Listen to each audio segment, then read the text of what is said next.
तो हेलो दोस्तों, कैसे हैं आप सब? आई होप आप सब बहुत अच्छे होंगे और अपने जीवन में आने वाली परेशानियों और संघर्षों से ज़रूर कुछ ना कुछ सीख रहे होंगे और अपने आप को और भी ज़्यादा मजबूत बना रहे होंगे। तो चलिए फिर आज का क्लास करते हैं स्टार्ट।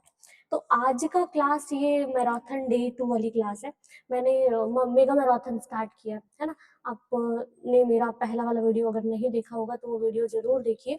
डे 1 का जो मैराथन है उसमें मैंने पूरा कंप्यूटर नेटवर्क कंप्लीट करा दिया है दोस्तों। तो आज जो है ये डे 2 में मैं पूरा डेटाबेस मैनेजमेंट का जो फर्स्ट वाला पार्ट है ना, डेटाबेस मैनेजमेंट को हम 2 दिनों में कंप्लीट करेंगे। तो आज जो है ये पार्ट 1 है, उसके बाद मैं एक और पार्ट 2 लेके आऊँगी क्योंकि डेटाबेस मैनेजमेंट काफ़ी बड़ा पोर्शन हो जाता है। मेरे शॉर्ट्स पे आप जो है शेड्यूल्स देख सकते हो, शॉर्ट वीडियो में देख लेना। मेगा मैराथन शेड्यूल करके मैंने डाला है, तो वहाँ पर आपको पता चल जाएगा कि कितने दिन में मैं कितना क्या चीज़ें कवर करने वाली हूँ। तो बेसिकली आज हम पढ़ेंगे डेटाबेस मैनेजमेंट जिसमें हम पूरा मेन जो कॉन्सेप्ट है मेनली वो सारे कर लिए रहेंगे। ठीक है, डेटाबेस कॉन्सेप्ट, रिलेशनल मॉडल क्या होते हैं और एसक्यूएल के भी कुछ पार्ट में चले जाएंगे। उसके बाद देखेंगे कितना टाइम लगता है, उसके अकॉर्डिंग मैं इसको 2 पार्ट में फिर पढ़ाऊंगी आपको। ठीक है, एक बार मैं आपको सिलेबस का ओवरव्यू जरूर दिखाना चाहूंगी कि हम क्या क्या पढ़ेंगे बेसिकली। तो ये है हमारा डेटाबेस मैनेजमेंट का पूरा सिलेबस, जो कि है ये इतना। ठीक है, इसमें हम लोग क्या-क्या पढ़ेंगे, तो डेटाबेस के कॉन्सेप्ट पढ़ेंगे, उसके बाद रिलेशनल डेटा मॉडल क्या होता है, उसके बाद सीधे एसक्यूएल में आ जाएँगे। एसक्यूएल की इतनी सारी कमांड्स जो हैं वो हमको पढ़ना है विद सिंटैक्स एंड एग्जांपल। ये चीज़ें मैं लेकर आई हूँ, साथ के साथ मैं एमसीक्यूज़ भी रखी हूँ और कुछ ट्रिकी क्वेश्चंस भी रखने का कोशिश करी हूँ कंपेयर करते हुए, जिससे चीज़ें आपको और अच्छे से समझ में आएँ। ठीक है, तो ये था सिलेबस जिसको आज हम लोग करने वाले हैं कंप्लीट, जिसमें मैं यही पढ़ाऊंगी डेटाबेस का कॉन्सेप्ट, उसके बाद रिलेशनल मॉडल और उसके बाद एसक्यूएल की कमांड्स पढ़ेंगे, जिसमें मेनली डीडीएल और डीएमएल के कमांड्स होंगे। उसके बाद मैथ्स के function, text function, data functions पढ़ेंगे, फिर एग्रीगेशन जो कि बहुत इंपॉर्टेंट हो जाता है आपके लिए। और उसके बाद इन सभी फंक्शंस को, इन सभी कमांड्स को ग्रुप बाई, हैविंग और ऑर्डर बाई का यूज करके कैसे चलाएं, ये चीजें भी हम आज की क्लास में देखेंगे। ठीक है, तो चलते हैं फिर आज की क्लास को करते हैं स्टार्ट। तो पहले हम बेसिक इंट्रोडक्शन से शुरू करेंगे और उसके बाद हम एडवांस एडवांस एडवांस होते हुए चलेंगे आगे। ठीक, तो पहला यहाँ पर देखते हैं कि इंट्रोडक्शन की डेटाबेस क्या होता है और क्यों जरूरत पड़ रही है हमको डेटाबेस की। और ये क्वेश्चन इंपॉर्टेंट भी है क्योंकि पूछता है। ठीक है, कैसे पूछता है ये मैं आपको 4 मार्क्स 6 मार्क्स के क्वेश्चन के साथ बताऊंगी। ठीक, तो इंट्रोडक्शन देखते हैं। तो डेटाबेस सिस्टम मूल रूप से एक computer based record keeping system है, जहां पर आप कंप्यूटर्स में रिकॉर्ड्स को स्टोर करके रखो, उसको आप बोलते हो क्या, डेटाबेस सिस्टम। तो एक डेटाबेस को इंटर रिलेटेड डेटा के संग्रह के रूप में भी परिभाषित किया जाता है, क्योंकि डेटाबेस में जो भी टेबल्स होंगे, है ना, और उस टेबल्स में जो भी एट्रीब्यूट्स होंगे, जो भी टपल होंगे, वो सभी आपस में कैसे होंगे, रिलेटेड होंगे, है ना। तो डेटाबेस को इंटर रिलेटेड डेटा के संग्रह के रूप में क्यों बोल रहे हैं, क्योंकि इसमें हर डेटा एक दूसरे से रिलेटेड होता है, जिसे मल्टीपल एप्लीकेशंस की सर्विसेज के लिए एक साथ स्टोर किया जा सकता है ना। तो आप अलग अलग कामों के लिए इन डेटाबेस को स्टोर करके, इन डेटाबेस में डेटा को स्टोर करके रख सकते हैं। ठीक है, उसके बाद यहाँ पर बोल रहे हैं तो डीबीएमएस क्या होता है। डेटाबेस मतलब हम तो समझिए कि कंप्यूटर बेस्ड रिकॉर्ड है जिसको हमने स्टोर किया है ताकि हम अलग अलग एप्लीकेशंस में इन सर्विसेज का इस्तेमाल कर सके। ठीक है, लेकिन डीबीएमएस क्या होता है, तो ये दोस्तों होता है सॉफ्टवेयर। डेटाबेस होता है क्या, जो डेटा को स्टोर करता है, डेटा होता है एक्चुअल। लेकिन डीबीएमएस जो होता है वो सॉफ्टवेयर होता है जो डेटाबेस को, डेटाबेस में जो भी आपको टेबल बनाना है, डेटाबेस बनाना है, डेटा को स्टोर करना है, उनको मेंटेन करना है या यूटिलाइज करना है, इस तरह से जो भी आप ऑपरेशंस करना चाहते हैं किसी डेटाबेस, तो आप किसका यूज करके करेंगे, डेटाबेस मैनेजमेंट सिस्टम, है ना। इस सॉफ्टवेयर का यूज करेंगे किसी भी डेटाबेस को बनाने के लिए, डेटा में कुछ स्टोर करने के लिए, क्रिएट करने के लिए, अल्टर करने के लिए, ड्रॉप करने के लिए, हर तरह के ऑपरेशन के लिए आप क्या करेंगे, डेटाबेस मैनेजमेंट सिस्टम, इस सॉफ्टवेयर का उपयोग करेंगे। ठीक है, तो डेटा को इस तरह से स्टोर किया जाता है कि उन प्रोग्राम्स को इंडिपेंडेंट होता है, या उन प्रोग्राम से इंडिपेंडेंट होता है जो डेटा का उपयोग करते हैं, है ना। मतलब इस तरह से आप डेटा में चीजों को स्टोर करके रखेंगे कि ये आपस में एक दूसरे से इंडिपेंडेंट होंगे। ठीक है, इंडिपेंडेंटली होंगे, डेटा इंडिपेंडेंसी होगी हमारे डेटाबेस में। ठीक है, चलो अब नीड पढ़ते हैं, क्यों जरूरत पड़ गई हमको डेटाबेस की। तो जो पहले होता था फाइल प्रोसेसिंग सिस्टम, जिसमें आप फाइल के फॉर्म में क्या करते थे, डेटा को स्टोर करके रखते थे, ठीक है। तो उसके कुछ लिमिटेशंस भी होते थे और बहुत सारे उसके डिसएडवांटेज भी थे, जिनको दूर करने के लिए हम क्या करें, डेटाबेस कॉन्सेप्ट ले आए और यहाँ पर अब डेटा को स्टोर करने लगे हैं। ठीक है, तो जिसमें से क्या क्या प्रॉब्लम्स हमको फेस करने पड़ते थे, क्या क्या लिमिटेशन थे फाइल प्रोसेसिंग सिस्टम में, जिसमें आप डेटा को फाइल के फॉर्म में रखते थे। तो पहला होता था डेटा रिडंडेंसी। दोस्तों ये जो डीबीएमएस के कीवर्ड्स हैं, इन कीवर्ड्स को आपको बहुत अच्छे से याद करना है, और जब आप एग्जाम में आंसर्स लिखेंगे तो आप एनसीईआरटी कीवर्ड का यूज जरूर करिएगा दोस्तों। ठीक है, और टेक्निकल कीवर्ड्स का जरूर यूज कीजिए जो हम सीएस में पढ़ते हैं, आईटी में पढ़ते हैं, बीसीए में पढ़ते हैं। ठीक है, तो डेटा डेटा रिडंडेंसी मतलब होता है डुप्लीकेसी। तो डेटा का डुप्लीकेशन, यही बोलते हैं इसको डेटा रिडंडेंसी। कैसे, तो फाइल सिस्टम में एक ही डेटा को की आप कई कॉपियां बना देते थे, है ना। एक ही डेटा है, उसको आप मल्टीपल जगहों पे रख देते थे, कॉपीज बन जाती थी उनकी। लेकिन आपको डेटाबेस जब आप पढ़ेंगे तो उसमें आपको ऐसा करने की जरूरत नहीं है, क्योंकि डेटा रिडंडेंसी वहां अपने आप जो है वो सॉल्व हो जाएगी। ठीक है, हम अलग अलग नॉर्मलाइजेशन और ये वो टेक्निक लगाएंगे जिससे वो सॉल्व हो जाएगा। उसके बाद दूसरा जो है वो है डेटा इनकंसिस्टेंसी। कंसिस्टेंसी का मतलब होता है, इनकंसिस्टेंसी मतलब जो आपका रिजल्ट है या डेटा जो है वो अलग अलग हो, ठीक हो, डिफरेंट हो, तो उसको बोलते हैं इनकंसिस्टेंट। हम चाहते हैं कि हर जगह हमारा जो डेटा है वो एक जैसा रहे। ठीक है, कहीं पर एक स्टूडेंट का नाम, मान लो उसका रोल नंबर जो था, उसका रोल नंबर 102 था और उसका नाम कहीं पे कुछ और दिखा रहा है, कहीं पर कुछ और दिखा रहा है, ऐसा ना हो। कंसिस्टेंसी हो, हर जगह हमारे डेटा की वैल्यू एक जैसी हो। ठीक है, हर जगह हमारा रिजल्ट एक जैसा हो, तो उसको बोलते हैं कंसिस्टेंसी। पर हमारे फाइल सिस्टम में होती थी इनकंसिस्टेंसी। तो एक ही डेटा की मिसमैच्ड कॉपी, मिसमैच्ड ना, अलग अलग कॉपीज होती थी। उदाहरण के लिए एक जगह अपडेट करने पर दूसरी जगह अपडेट ना होना। जैसे आप क्या करें, फाइल सिस्टम में एक जगह तो डेटा की कुछ वैल्यूज मतलब अपडेट आपने कर लिया, लेकिन उससे उसकी कॉपीज आपने बना के रखी थी, उन जगहों पर आपने उनको अपडेट नहीं किया, तो उससे क्या हो सकता है, मिसमैच हो सकता है, आपके डेटा में इनकंसिस्टेंसी आ सकती है। इसलिए भी हम डेटाबेस लाए। तीसरा जो है क्या है, अनशेयरेबल डेटा। फाइलों में डेटा को अलग अलग यूजर के बीच इजिली शेयर करना आसान नहीं था, है ना। शेयर कर पाना मुश्किल था डेटा को। लेकिन अब हम लोग जब डेटाबेस में देखेंगे तो इसके लिमिटेशंस के क्या क्या एडवांटेज वो देखेंगे, अभी पढ़ लेते हैं। इनसिक्योर डेटा था फाइल सिस्टम। कैसे, फाइल सिस्टम में डेटा प्रोटेक्टेड भी नहीं था और सिक्योर भी नहीं था, क्योंकि आप यूजर एक्सेस या किसी को कुछ परमिशन देके नहीं रखते थे उसमें, है ना। ये थोड़ा दिक्कत था। और क्या था, फाइल सिस्टम में डेटा एटॉमिसिटी का प्रॉब्लम था। तो फाइल सिस्टम में कॉम्प्लेक्स ऑपरेशन के दौरान डेटा की एक्यूरेसी बनाए रखना मुश्किल था। हम आपका डेटा एक्यूरेट नहीं था मतलब रिलायबल नहीं था। ठीक है, कहीं पर डेटा की वैल्यू कुछ और थी, कहीं पर कुछ और वैल्यू थी, है ना, जिससे आपके डेटा की इंटीग्रिटी खत्म हो जाती थी। ठीक है, एक जैसी नहीं रहती थी। तो ये सब प्रॉब्लम्स थे हमारे फाइल सिस्टम में, और इनको सॉल्व करने के लिए हमने डेटाबेस का कॉन्सेप्ट लाया। अब देखते हैं कि डेटाबेस जब आया तो ये जो लिमिटेशंस थे ये कैसे सॉल्व हुए। तो यही एडवांटेज भी है हमारे डीबीएमएस के। अगर आपको एडवांटेज पूछा तब भी आप यही लिख सकते हैं। ठीक है, तो डीबीएमएस डेटा का सेंट्रलाइज्ड कंट्रोल प्रदान करता है। सेंट्रलाइज्ड कंट्रोल मतलब आप जहां पर जो भी चेंजेस करोगे वो हर जगह चेंज हो जाएगा। ठीक है, सेंट्रलाइज्ड कंट्रोल रहेगा, जिसमें निम्नलिखित एडवांटेज थे, जिसमें पहला था controlling data redundancy. Data redundancy को कंट्रोल करता है, मतलब कि डेटा की डुप्लीकेसी जो समस्या आ रही थी फाइल सिस्टम में वो हटा देता है। एक सेंट्रलाइज डेटाबेस होने के कारण, सेंट्रलाइज्ड है, हर जगह क्या होगा, वैल्यूज सेम होगा। ठीक है, होने के कारण डेटा के रिपीटेशन को आप क्या कर सकते हो यहाँ पर डीबीएमएस में रोक सकते हो।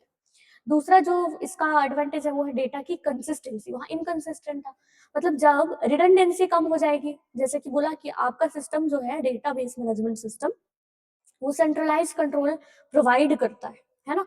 मतलब यहाँ पर डुप्लीकेसी जैसी कोई समस्याएं नहीं होंगी। जब डुप्लीकेसी नहीं होगी, रिडंडेंसी नहीं होगी, तो कंसिस्टेंसी भी कम हो जाएगी, क्योंकि अब डेटा की वैल्यू हर जगह एक जैसी होगी। ठीक है, और डेटा शेयरिंग भी आसान है। ऑथराइज्ड यूजर एक ही समय में डेटा को आसानी से और सुरक्षित रूप से शेयर कर सकते हैं, मल्टीपल यूजर्स एक टाइम में। लेकिन वो यूजर्स ऑथराइज्ड यूजर होंगे, हम ऐसे ही किसी को भी एक्सेस नहीं देंगे हमारे डेटाबेस का, है ना। तो ऑथराइज्ड जो यूजर होंगे अलग अलग, वो एक ही टाइम में मल्टीपल लोग उसी डेटाबेस को क्या कर पाएंगे, एक्सेस कर पाएंगे, और उसमें जो भी ऑपरेशन करना चाहे वो कर सकते हैं। ठीक है। उसके बाद है डेटा की सिक्योरिटी। तो डेटाबेस जो एडमिनिस्ट्रेटर है वो यूजर को अलग अलग एक्सेस राइट देता है, मतलब कि आप जैसे कोई टेलीवेली का सॉफ्टवेयर होता है ना, उसमें वहां पर क्या होता है, मैनेजर का अलग होता है ना। और उसके बाद जो वर्कर्स होते हैं उनका अलग होता है एक्सेस, मतलब डेटाबेस के जितने पार्ट को आप जितने को दिखाना चाहेंगे उतना ही एक्सेस यूजर को रहेगा। और ये कौन देता है, डेटाबेस एडमिनिस्ट्रेटर। जो एडमिनिस्ट्रेटर होगा वो सभी को एक्सेस प्रोवाइड करेगा कि किसको कितना एक्सेस देना है, वो काम है डीबीए का, ये कर सकते हैं। तो इससे डेटा की सिक्योरिटी हमारी बनी रहती है। ठीक है। लोअर लेवल डेटा को जिसको हमने एक्सेस दिया है वो अपर लेवल के डेटा को नहीं देख पाएगा। ठीक है। और पासवर्ड और ऑथेंटिकेशन के जरिए डेटा हमारा क्या रहेगा, सिक्योर रहेगा। हर किसी को हम क्या करेंगे, उसका यूजर आईडी और पासवर्ड दे देंगे और वो उतना ही डेटाबेस को क्या कर पाएगा, देख पाएगा। जैसे कि आप अमेजोन चलाते हैं, है ना। अमेजोन में जब आप एंड यूजर है ना, आप एंड यूजर हैं तो आप क्या देख सकते हैं, बस प्रोडक्ट को देख सकते हैं, वो स्टॉक में है कि नहीं है, ये सब चीजें देख सकते हैं। लेकिन इसके ऊपर में भी किसी ने एक्सेस लेके रखा होगा और उसको सारी चीजें दिखती होंगी कि कितने लोगों ने ये खरीदा है, कितने लोगों ने ये किस एड्रेस से खरीदा है, क्या है कैसे, सारा चीज उसको दिखता होगा, है ना। तो ऐसा है। और डेटा की इंटीग्रिटी, इंटीग्रिटी का मतलब डेटा की एक्यूरेसी और रिलायबिलिटी से। अगर आपकी डेटा एक्यूरेट होंगे, एक्यूरेट मतलब हर जगह आपका रिजल्ट सही होगा और रिलायबल होगा, तो उससे क्या होगा, आपकी डेटा की इंटीग्रिटी भी एश्योर हो जाएगी। इसमें कंस्टेंट आप लगाएंगे, कुछ रूल्स और रेगुलेशन लगाएंगे जिसका यूज करके आप डेटाबेस में कोई भी ऑपरेशंस करेंगे, उससे आपकी डेटा की इंटीग्रिटी बनी रहेगी। ठीक है। और उसके बाद है डेटा की इंडिपेंडेंसी। इंडिपेंडेंसी मतलब डेटा के स्ट्रक्चर या स्टोरेज तरीके में बदलाव करने पर एप्लीकेशन सॉफ्टवेयर के कोड को बदलने की आवश्यकता नहीं। आपने डेटाबेस बनाया, उसके स्ट्रक्चर में या उसके स्टोरेज के तरीकों में अगर आपने कुछ चेंजेस कर दिया तो इससे एप्लीकेशन सॉफ्टवेयर पर कोई प्रभाव नहीं पड़ेगा, वो इंडिपेंडेंट रहेगा। ठीक है। तो ये होता है डेटा की इंडिपेंडेंसी। तो ये कुछ एडवांटेज हैं किसके, डेटाबेस मैनेजमेंट सिस्टम को यूज करने के ओवर फाइल सिस्टम। क्यों हम फाइल सिस्टम को छोड़कर डेटाबेस सिस्टम को यूज करने लगे, उसके रीजंस ये है। ठीक है। इन कीवर्ड्स को आप अच्छे से पढ़ लीजिएगा दोस्तों, और एक बार और जरूर से रिवाइज कर लीजिएगा इसको, क्योंकि आपको ये कीवर्ड्स अब हर जगह देखने को मिलेंगे। अगर आप उनका मतलब समझ गए तो आप आधी चीजें समझ गए। ठीक है। चलो, अब कंपोनेंट क्या होता है टेबल में। ठीक है, जैसे सिलेबस में दिया था मैंने वैसा ही रखा है टॉपिक। तो क्या क्या कंपोनेंट होता है टेबल में, तो एक तो होता है डेटा आइटम। डेटा आइटम हम फील्ड को बोलते हैं। फील्ड मतलब जो एट्रीब्यूट होता है, मान लो आपने एक स्टूडेंट नाम का टेबल बनाया, इस तरह से स्टूडेंट नाम का आपने टेबल बनाया, स्टूडेंट में आपने क्या रखा है, अलग अलग फील्ड रखे हैं, जैसे रोल नंबर रखा है आपने, है ना, और आपने नेम रखा है, कोर्स रखा है। ठीक, और यहाँ पर एक दो आपने एंट्री भी कर रखी है, 101, 102। 101 वाले का नाम ए है, इसका नाम बी है, इसका नाम कोर्स में क्या है, मान लो टीजीटी सीएस है। ठीक है, और इसका पीजीटी सीएस है। ऐसे कुछ भी आपने लिख दिया। ठीक है। अब क्या होगा, देखो यहाँ पर जो डेटा आइटम है उनको बोलते हैं फील्ड, और फील्ड को ही बोलते हैं एट्रीब्यूट। तो देखो क्या हो रहा है, यह नेम्ड डेटा की सबसे छोटी इकाई, मतलब स्मॉलेस्ट यूनिट है। स्मॉलेस्ट यूनिट है नेम्ड डेटा की, जो एक प्रकार की इंफॉर्मेशन को दर्शाएगा। जैसे यहाँ पर ये रोल नंबर, नेम और कोर्स, ये सभी क्या है, फील्ड है। और फील्ड को ही हम लोग और क्या बोलते हैं, फील्ड को ही और क्या बोलते हैं, एट्रीब्यूट भी बोलते हैं। एट्रीब्यूट भी बोलते हैं, है ना। अब ये जो अगर वो रोल नंबर है तो पूरा जो है एक ही टाइप का डेटा होगा इसमें। अगर आपने पहले से ही बता दिया कि इंट टाइप का डेटा है तो उसमें पूरा इंटीजर डेटा होगा। नेम में आपने बोल दिया कि ये कैर टाइप का डेटा है तो पूरा कैर टाइप का ही होगा। तो इस तरह से एक टाइप के डेटा को स्टोर करके रखता है हर एक एट्रीब्यूट या फील्ड। ठीक है, जो कि होते क्या है, smallest unit of name data होता है। ठीक, जो इन्फॉर्मेशन को दर्शाता है। अब रिकॉर्ड या टपल क्या होता है, ये जो आपने यहाँ पर एंट्रीज करके रखी है, रो, है ना, जिसको आप बोलते हो रो, रो को ही बोलते हैं क्या, टपल। ठीक है, रो को ही क्या बोलते हैं, टपल। तो यह डेटा आइटम का एक संग्रह है जो इन्फॉर्मेशन की एक कंप्लीट यूनिट को बताएगा। कंप्लीट यूनिट को बताएगा कि एक स्टूडेंट जिसका रोल नंबर 101 है, उसका नाम है ए और उसका कोर्स है टीजीटीसीएस। तो इस तरह से कंप्लीट इंफॉर्मेशन को बताता है कौन, रो।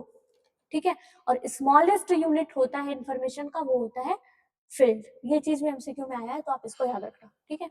अब टेबल क्या होता है, तो ये टेबल, ये जो पूरा क्रिएट हो गया है ना, ये स्टूडेंट नाम का यही क्या था, टेबल, जिसमें हर एक फील्ड जो है आपस में कैसे थे, इंटर रिलेटेड थे, है ना। जैसे हम बोले ना कि जिस स्टूडेंट का रोल नंबर 101 है उसका नेम ए है, उसका नेम कोर्स, उसका जो कोर्स है वो TGTCS, मतलब आपस में ये जो एट्रीब्यूट्स है वो रिलेटेड है ना। तो यह तार्किक रूप से लॉजिकली रिलेटेड रिकॉर्ड्स का समूह होते हैं, मतलब हर रिकॉर्ड इसमें से रिलेटेड होंगे एक दूसरे से लॉजिकली, ठीक। तो कंक्लूजन क्या निकलता है कि डेटाबेस उस इंफॉर्मेशन के रिपोजिटरी के रूप में माना जाता है। रिपोजिटरी मतलब बहुत सारे डेटा जहां पर जो किसी ऑर्गेनाइजेशन के कार्यों को चलाने के लिए आवश्यक है, ठीक है। जैसे कि स्कूल हो गया या यूनिवर्सिटी हो गया, वहां पर क्या होता है, ह्यूज अमाउंट ऑफ डेटा होता है। उस डेटा को मैनेज करने के लिए आपको किसकी जरूरत पड़ेगी, एक डेटाबेस की जरूरत पड़ेगी, और उसके लिए जो आप सॉफ्टवेयर यूज करेंगे वो कौन सा सॉफ्टवेयर होगा, DBMS, database management system software होगा, ठीक है।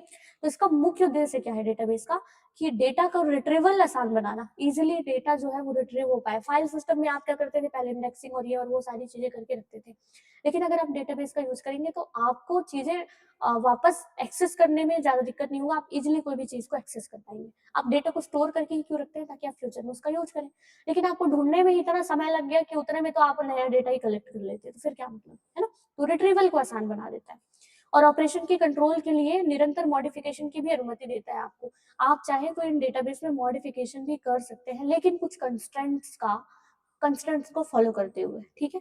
कुछ का कुछ नहीं होगा, वरना तो हमारा डेटा इनकंसिस्टेंट हो जाएगा ना दोस्तों। इसलिए हम क्या करेंगे, कुछ रूल्स रेगुलेशन फॉलो करेंगे जिनको हम बोलते हैं कंस्ट्रेंट, ठीक है। और उसका यूज करते हुए हम डेटा में किसी भी तरह का मॉडिफिकेशन कर सकते हैं, ठीक है। अब इसके बाद ना क्वेश्चन यहाँ पर ऐसा आ सकता है कि elaborate on the major advantage of database management system. आप DBMS का यूज क्यों कर रहे हैं, उसके एडवांटेज बताइए। तो सबसे पहले आप क्या करेंगे, जिसके बारे में पूछा है उसके बारे में आप इंट्रोडक्शन बताएंगे। तो DBMS एक ऐसा सॉफ्टवेयर है जो डेटाबेस को स्टोर, मेंटेन और यूटिलाइज करने के लिए जिम्मेदार होता है, ठीक है। आप डेटाबेस मैनेजमेंट सिस्टम का यूज करके किसी भी डेटाबेस को क्रिएट कर सकते हैं, स्टोर कर सकते हैं, मेंटेन कर सकते हैं, इस तरह के ऑपरेशन कर सकते हैं, ठीक है। एडवांटेज क्या है, तो कंट्रोलिंग डेटा रिडंडेंसी, ये क्या करता है, सेंट्रलाइज्ड डेटाबेस होता है जिसके कारण डेटा की डुप्लीकेसी नहीं होती। डेटा की इंटीग्रिटी मतलब, क्योंकि डेटा हमारा एक्यूरेट और रिलायबल होगा, जिसके कारण हमारा जो डेटा है वो इंटीग्रिटी उसकी बनी रहेगी, मतलब हर जगह जो हमारा रिजल्ट होगा वो एक्यूरेट रहेगा। रिजल्ट एक्यूरेट रहेगा तो हमारे डेटा की रिलायबिलिटी बनी होगी डेटाबेस की, है ना, जिसके अलावा अलग अलग कॉन्स्टेंट्स का यूज करेंगे इंटीग्रिटी को बनाए रखने के लिए।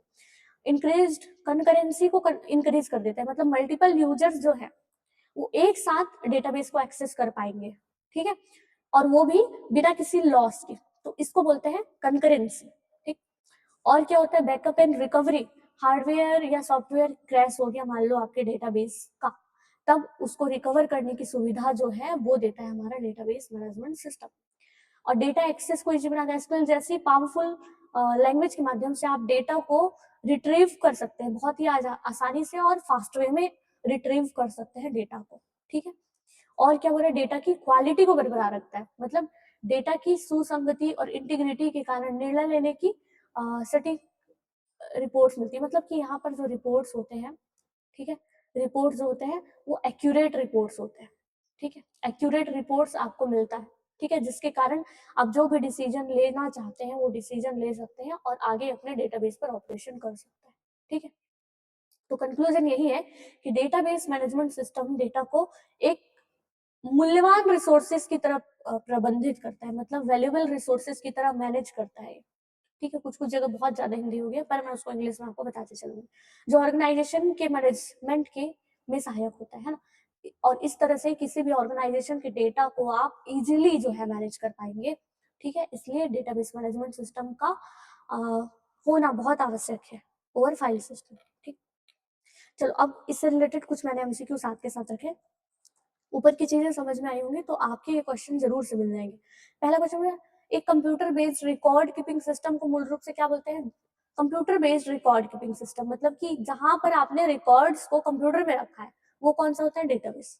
किसी ऑर्गेनाइजेशन के मैनेजमेंट में डिसीजन मेकिंग के लिए आवश्यक इंफॉर्मेशन की रिपोजिटरी को भी आप क्या बोलेंगे, डेटा बोलेंगे, है ना, जिससे हमारा ऑर्गेनाइजेशन क्या करेगा, किसी भी डिसीजन को लेने से पहले इस डेटाबेस के इंफॉर्मेशन को देख पाएगा और जो भी ऑपरेशन है वो करना चाहता है कर सकता है। नेक्स्ट क्वेश्चन बोला, डेटाबेस के भीतर data duplication of data, duplication of data मतलब डेटा की रिडंडेंसी।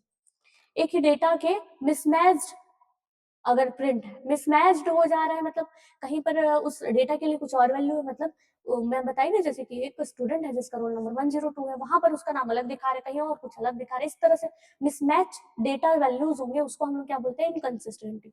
और इनकंसिस्टेंसी मतलब रिजल्ट जो है वो डिफरेंट मिलेंगे आपको, वैल्यूज जो है वो डिफरेंट मिलेंगे। ठीक है।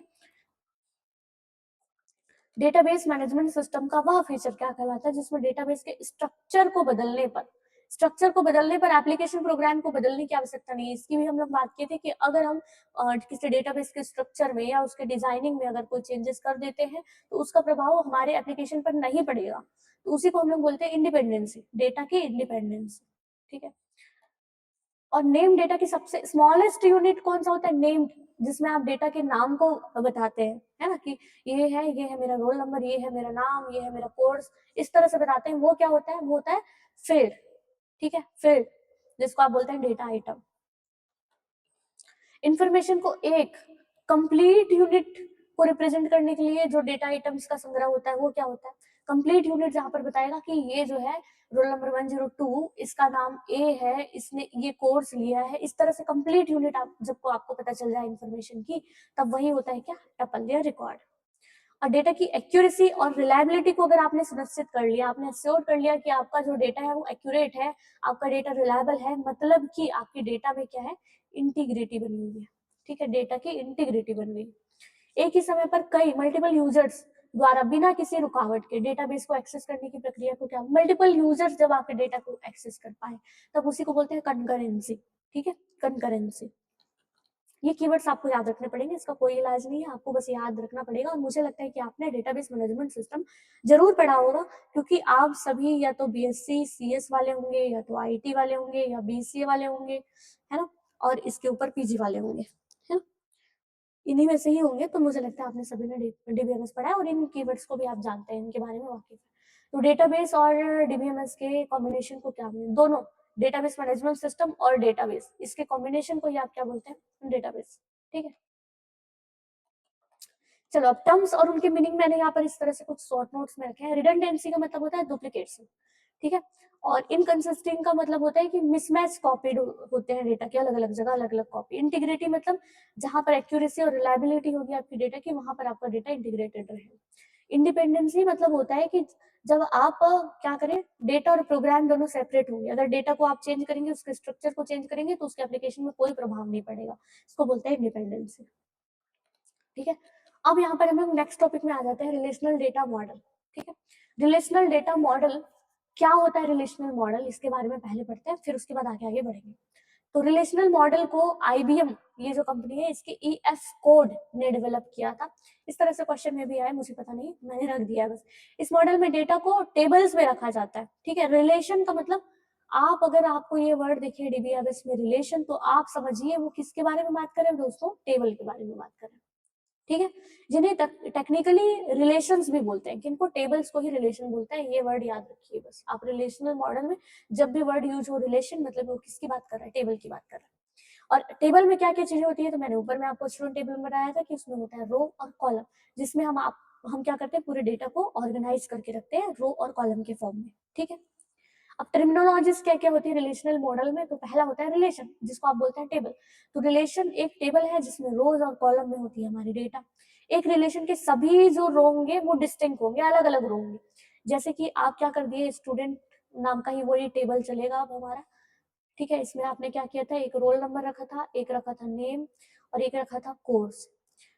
तो कम से कम रोल नंबर तो अलग ही होगा उस डेटा का, भले वो नेम जो है वो नेम हो सकता है ए दोनों का, है ना, दो लोगों का नाम सेम हो सकता है, उन दोनों का कोर्स सेम हो सकता है, लेकिन दोस्तों उसका रोल नंबर तो अलग ही होगा ना। तो इस तरह से ये रो इस रो से तो अलग ही हो जाएगा। तो यहाँ पर हर रो अलग ही होता है। ठीक है। पूरा रो ना, मैं ये नहीं बोल रही हूँ कि ये और ये, एक एक सेल्स की बात नहीं कर रही हूँ, पूरे रो की बात कर रही हूँ, तो वो पूरा रो अलग डिस्टिंक्ट होगा। यानी कोई भी दो रो एक जैसे हो ही नहीं सकते। इसमें रो और कॉलम का कोई भी खास ऑर्डर जरूरी नहीं है। आप नेम को पहले रखना है, रोल नंबर को पहले रखना है, कोर्स को पहले रखना है, ऐसा कुछ भी जरूरी नहीं है। रो यूनिक होने चाहिए, आपके एट्रीब्यूट के नाम यूनिक होने चाहिए। ठीक है। अब एट्रीब्यूट क्या होता है, एट्रीब्यूट को और क्या बोलते हैं, रो को और क्या बोलते हैं दोस्तों, ये तो रिलेशन था, ठीक है। एट्रीब्यूट मतलब होता है कॉलम, कॉलम को ही ना फील्ड भी बोलते हैं, याद रखिए, ठीक। तो रिलेशन के कॉलम को ही हम क्या बोलेंगे, एट्रीब्यूट। जो कॉलम्स बने होंगे उसको ही एट्रीब्यूट्स बोलेंगे। एक कॉलम में सभी आइटम एक ही टाइप के होंगे, जैसे कि मैंने बताया था कि अगर आप रोल नंबर में इंटीजर टाइप करके पूरा डेटा इंटीजर रहेगा, नेम में अगर कैरेक्टर आपने रखा है पूरा कैरेक्टर टाइप करेगा। हर एट्रीब्यूट का अपना एक डिस्टिंक्ट नेम होगा और हर एट्रीब्यूट का अपना नाम होगा। जैसे इसका रोल नंबर एक ही है, स्टूडेंट टेबल में एक ही रोल नंबर नाम का एट्रीब्यूट है और दूसरा रोल नंबर नाम का एट्रीब्यूट नहीं रहेगा, ठीक है। तो हर एट्रीब्यूट का नाम अलग होगा। अब आ जाते हैं टपल, जिसको आप क्या बोलते हैं, रो भी बोलते हैं। तो रिलेशन की रोज को ही आप टपल बोलोगे, जितने भी रोज है वही टपल है। एक टपल इंफॉर्मेशन के एक कंप्लीट यूनिट को दर्शाता है, जैसे कि मैंने आपको एग्जांपल में बताया। हर टपल को उसकी कंटेंट द्वारा यूनिकली आइडेंटिफाई किया, ये जो कंटेंट है उससे हर एक रो को आप यूनिकली आइडेंटिफाई कर पाएंगे। अब यहाँ पर ना एक आ जाता है डोमेन। डोमेन क्या होता है, उन वैल्यूज का एक पूल है जहां एट्रीब्यूट के लिए एक्चुअल वैल्यूज ली जाती है। अब जैसे कि आपने एट्रीब्यूट्स में यहाँ पर कोई तो होगा ना जिसके लिए आप वैल्यूज बता रहे होंगे, कि रोल नंबर 101 102 के लिए आप पूरी वैल्यूज बता रहे होंगे, है ना। तो ये जो एक्चुअल वैल्यूज होती हैं, जो एक्चुअल रियल वर्ल्ड की थिंग्स होती हैं, इनको ही बोलते हैं डोमेन। आप एक बार और पढ़िए ना तो यहाँ पर और अच्छे समझ में आएगा। जैसे क्या बोल रहे हो, उन वैल्यूज का पूल है जहां से एट्रीब्यूट के लिए एक्चुअल वैल्यूज ले जाएंगे, जहां पर आप एक्चुअल वैल्यू जिनके लिए ले रहे हैं, जिन एट्रीब्यूट्स के लिए आप एक्चुअल वैल्यू ले रहे हैं, उनको ही आप बोलेंगे क्या, डोमेन। जैसे कि सप्लाई नंबर कॉलम के सभी मान एक ही सप्लायर नंबर डोमेन के लिए लिए जाते हैं। जैसे यहाँ पर दिया होगा, ये एक टेबल दिया है, ठीक है। इस टेबल को आप बोल रहे हो रिलेशन। ये जो सप्लाई नंबर है, सप्लाई नेम है, सिटी है, यही क्या है दोस्तों, तो यही है एट्रीब्यूट्स। और यहाँ पर जो ये S1 फिर ब्रिटानिया और दिल्ली, ये जो पूरा बन गया, ये बन गया टपल रो 1, वैसे ये बन गया रो 2। अब यहाँ पे डोमेन क्या हो गया, सप्लाई नंबर जो है ये S1 S2 S3 S4, ये सभी क्या होंगे, जो एक्चुअल वैल्यूज है, जिनके लिए आपने एक्चुअल वैल्यूज रखा है इन एट्रीब्यूट्स में, इनको ही बोलते हैं क्या, डोमेन, ठीक है। तो ये, तो यहाँ पर मैंने क्विक समरी टेबल इसलिए रखा है कि आप केवल ना इसको स्क्रीनशॉट ले लो इसका और इसका एक पीडीएफ बना लो, ठीक है। एग्जाम के पहले बस इतने को पढ़ के जाओगे तो आपका बहुत अच्छे से रिवीजन हो जाएगा, तो इसलिए मैंने ये रखा है। वैसे मैं और भी एक वीडियो लेके आऊंगी, मैं सोच रही हूँ कि हर सब्जेक्ट का मैं लेके आऊँ, कि उसमें मैं ना एमसीक्यूज बताऊं और उस हर चैप्टर वाइज मैं एमसीक्यूज बताऊं और साथ के साथ उसमें मैं समरी टेबल लाऊं हर चैप्टर का। जैसे डीबीएमएस में 6-7 चैप्टर है ना, तो हर चैप्टर के लिए मैं उनका एमसीक्यू लाऊं और उससे रिलेटेड समरी टेबल लाऊं। आप बताओ कमेंट में, क्या आपको इस तरह की कोई कंटेंट की जरूरत है? अगर आपको इस तरह का कंटेंट चाहिए तो मैं आपके लिए जरूर से ये कंटेंट बनाऊंगी। मैंने काम करना शुरू कर दिया है, पर मैं आपके रिस्पॉन्स पर उसको आगे बढ़ाऊंगी, ठीक है। तो कंक्लूजन में अब हम समरी टेबल देखें तो रिलेशन का मतलब होता है टेबल, जहां पर डेटा रो और कॉलम्स के फॉर्म में होता है, collection of row and columns, इसको आप बोलते हैं टेबल। एट्रीब्यूट्स मतलब होते हैं कॉलम, जो डेटा के प्रकार को बताता है और हर कॉलम का अपना एक डेटा टाइप होता है। टपल मतलब होते हैं रो, जो एक रिकॉर्ड को बताते हैं, एक सिंगल रिकॉर्ड को बताएंगे, रिकॉर्ड को ना। और डोमेन जो होते हैं ये वैल्यूएबल होते हैं, वह सेट जहां से डेटा लिया जाता है, जहां से आप एक्चुअल डेटा लेंगे उसको ही आप बोलेंगे क्या, डोमेन। अब इससे क्या क्या क्वेश्चंस आ सकते हैं, तो पहला क्वेश्चन, रिलेशनल मॉडल में एक टेबल को क्या कहा जाता है, तो टेबल को हम रिलेशन बोलते हैं। टपल शब्द का उपयोग रो के लिए करते हैं, एट्रीब्यूट शब्द का उपयोग कॉलम के लिए करते हैं। चलो, अब यहाँ पर 4 मार्क्स 6 मार्क्स वाले क्वेश्चन कैसे बन सकते हैं, define tuple and attributes with example, इस तरह से पूछेगा। तो आपको बताना है क्या, कि रिलेशनल मॉडल में डेटा को टेबल में स्टोर किया जाता है, जहां रो और कॉलम के अलग अलग नाम होते हैं। तो एट्रीब्यूट क्या होता है, कि एक रिलेशन के कॉलम को ही हम क्या बोलेंगे, कॉलम को ही एट्रीब्यूट बोलेंगे। यह एक विशेष प्रकार के इंफॉर्मेशन को दर्शाएगा, मतलब डेटा टाइप जो है इन सभी का अलग अलग होगा, ठीक है। जैसे रोल नंबर, नेम, ये सभी क्या है, एट्रीब्यूट। एग्जाम में ये इस तरह से एग्जाम्पल आप छोटा छोटा जरूर दीजिए, ठीक। दूसरा होता है टपल, एक रिलेशन की रो को आप क्या बोलोगे, टपल बोलोगे। ये इंफॉर्मेशन की कंप्लीट यूनिट को बताएगा, ये क्या, वो स्पेसिफिक इंफॉर्मेशन को बताएगा, स्पेसिफिक टाइप के इंफॉर्मेशन को बताएगा, और ये कंप्लीट यूनिट को बताएगा टपल। जैसे कि यदि स्टूडेंट नाम का एक टेबल है, तो नेम क्या है, उसका एट्रीब्यूट, और उस छात्र की पूरी जो जानकारी होगी, मतलब वो नाम, मान लो ए नाम का स्टूडेंट है, उसका रोल नंबर, उसका कोर्स, उसका एनरोलमेंट नंबर, ये सभी चीजें क्या होंगी, उसकी रो होंगी। जैसे यहाँ पर दिया हुआ है, जहां पर आपको इस तरह से छोटे से ना आप टेबल के फॉर्म में बनाइए। बहुत बड़ा टेबल आपको बिल्कुल भी एग्जाम में नहीं बताना है दोस्तों, इस तरह से एक आध दो रिकॉर्ड और आप साथ में यहाँ पर रख सकते हैं, इससे ज्यादा बिल्कुल नहीं रखेंगे आप, ठीक है। तो ये मैंने एक टेबल बना दिया जिसमें रोल नंबर है, नेम है और सिटी एट्रीब्यूट है, इस तरह से दिखा दो। और ये जो है ये दोनों है टपल, और ये पूरा जो टेबल है यही है रिलेशन। तो नेक्स्ट क्वेश्चन है what do you mean by domain and relation. Domain और रिलेशन क्या है? तो रिलेशन यह रो और कॉलम में व्यवस्थित डेटा का समूह होता है, ठीक है।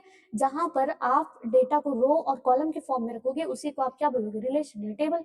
और एक रिलेशन के सभी रोज होते हैं वो डिस्टिंक्ट होते हैं, जैसे कि हमने बात किया था। और डोमेन क्या होता है? ये वैल्यू का पूल होता है जिसमें किसी एट्रीब्यूट्स के लिए एक्चुअल वैल्यूज लिए जाते हैं। जहां पर आप एक्चुअल वैल्यूज लोगे किसी भी एट्रीब्यूट के लिए उसको आप बोल दोगे डोमेन।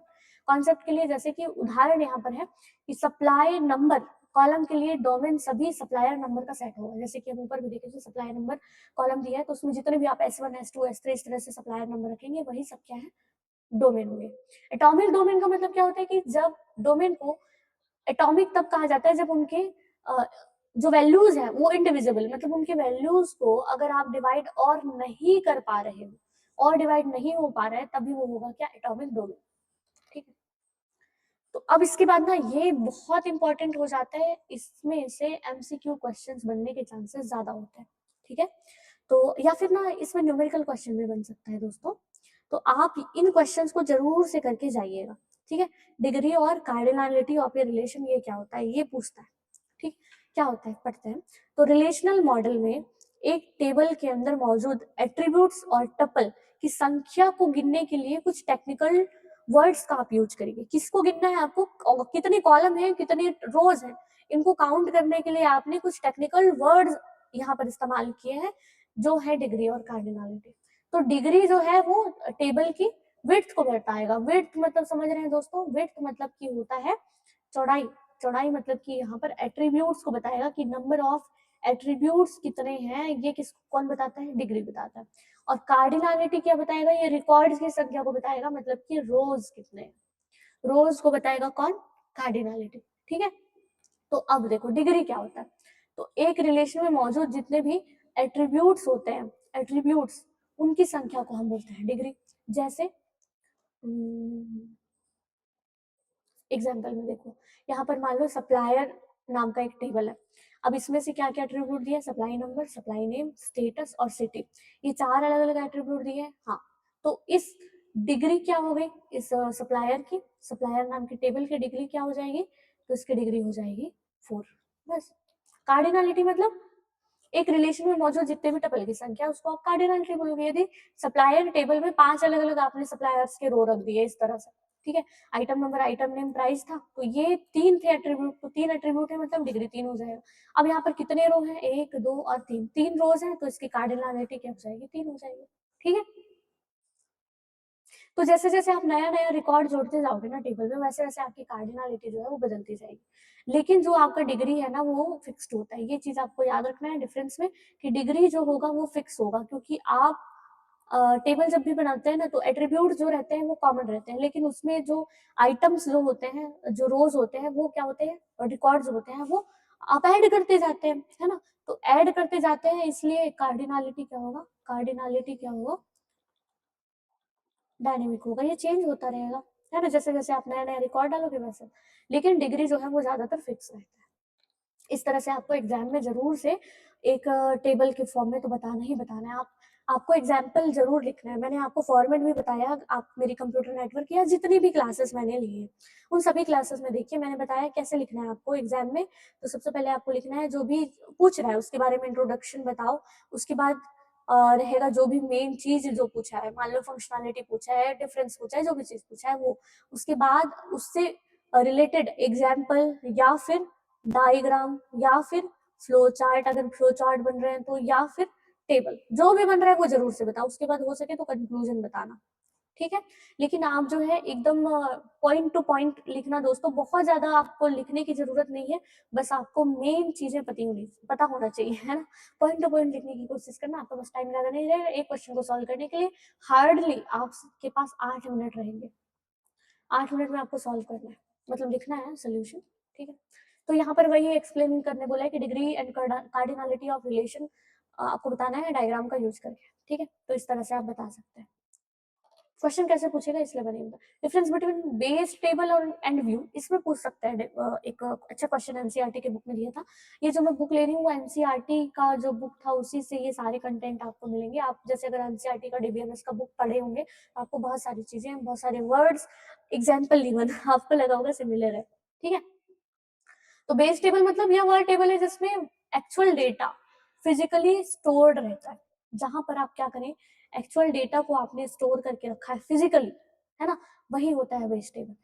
इसके डेटा को स्टोर करने के लिए मेमोरी में फाइल बनाई जाती है। आपने इसमें क्या किया है, मेमोरी आपने एलोकेट किया है इन डेटाज के लिए, इन डेटा को स्टोर करने के लिए, ठीक है।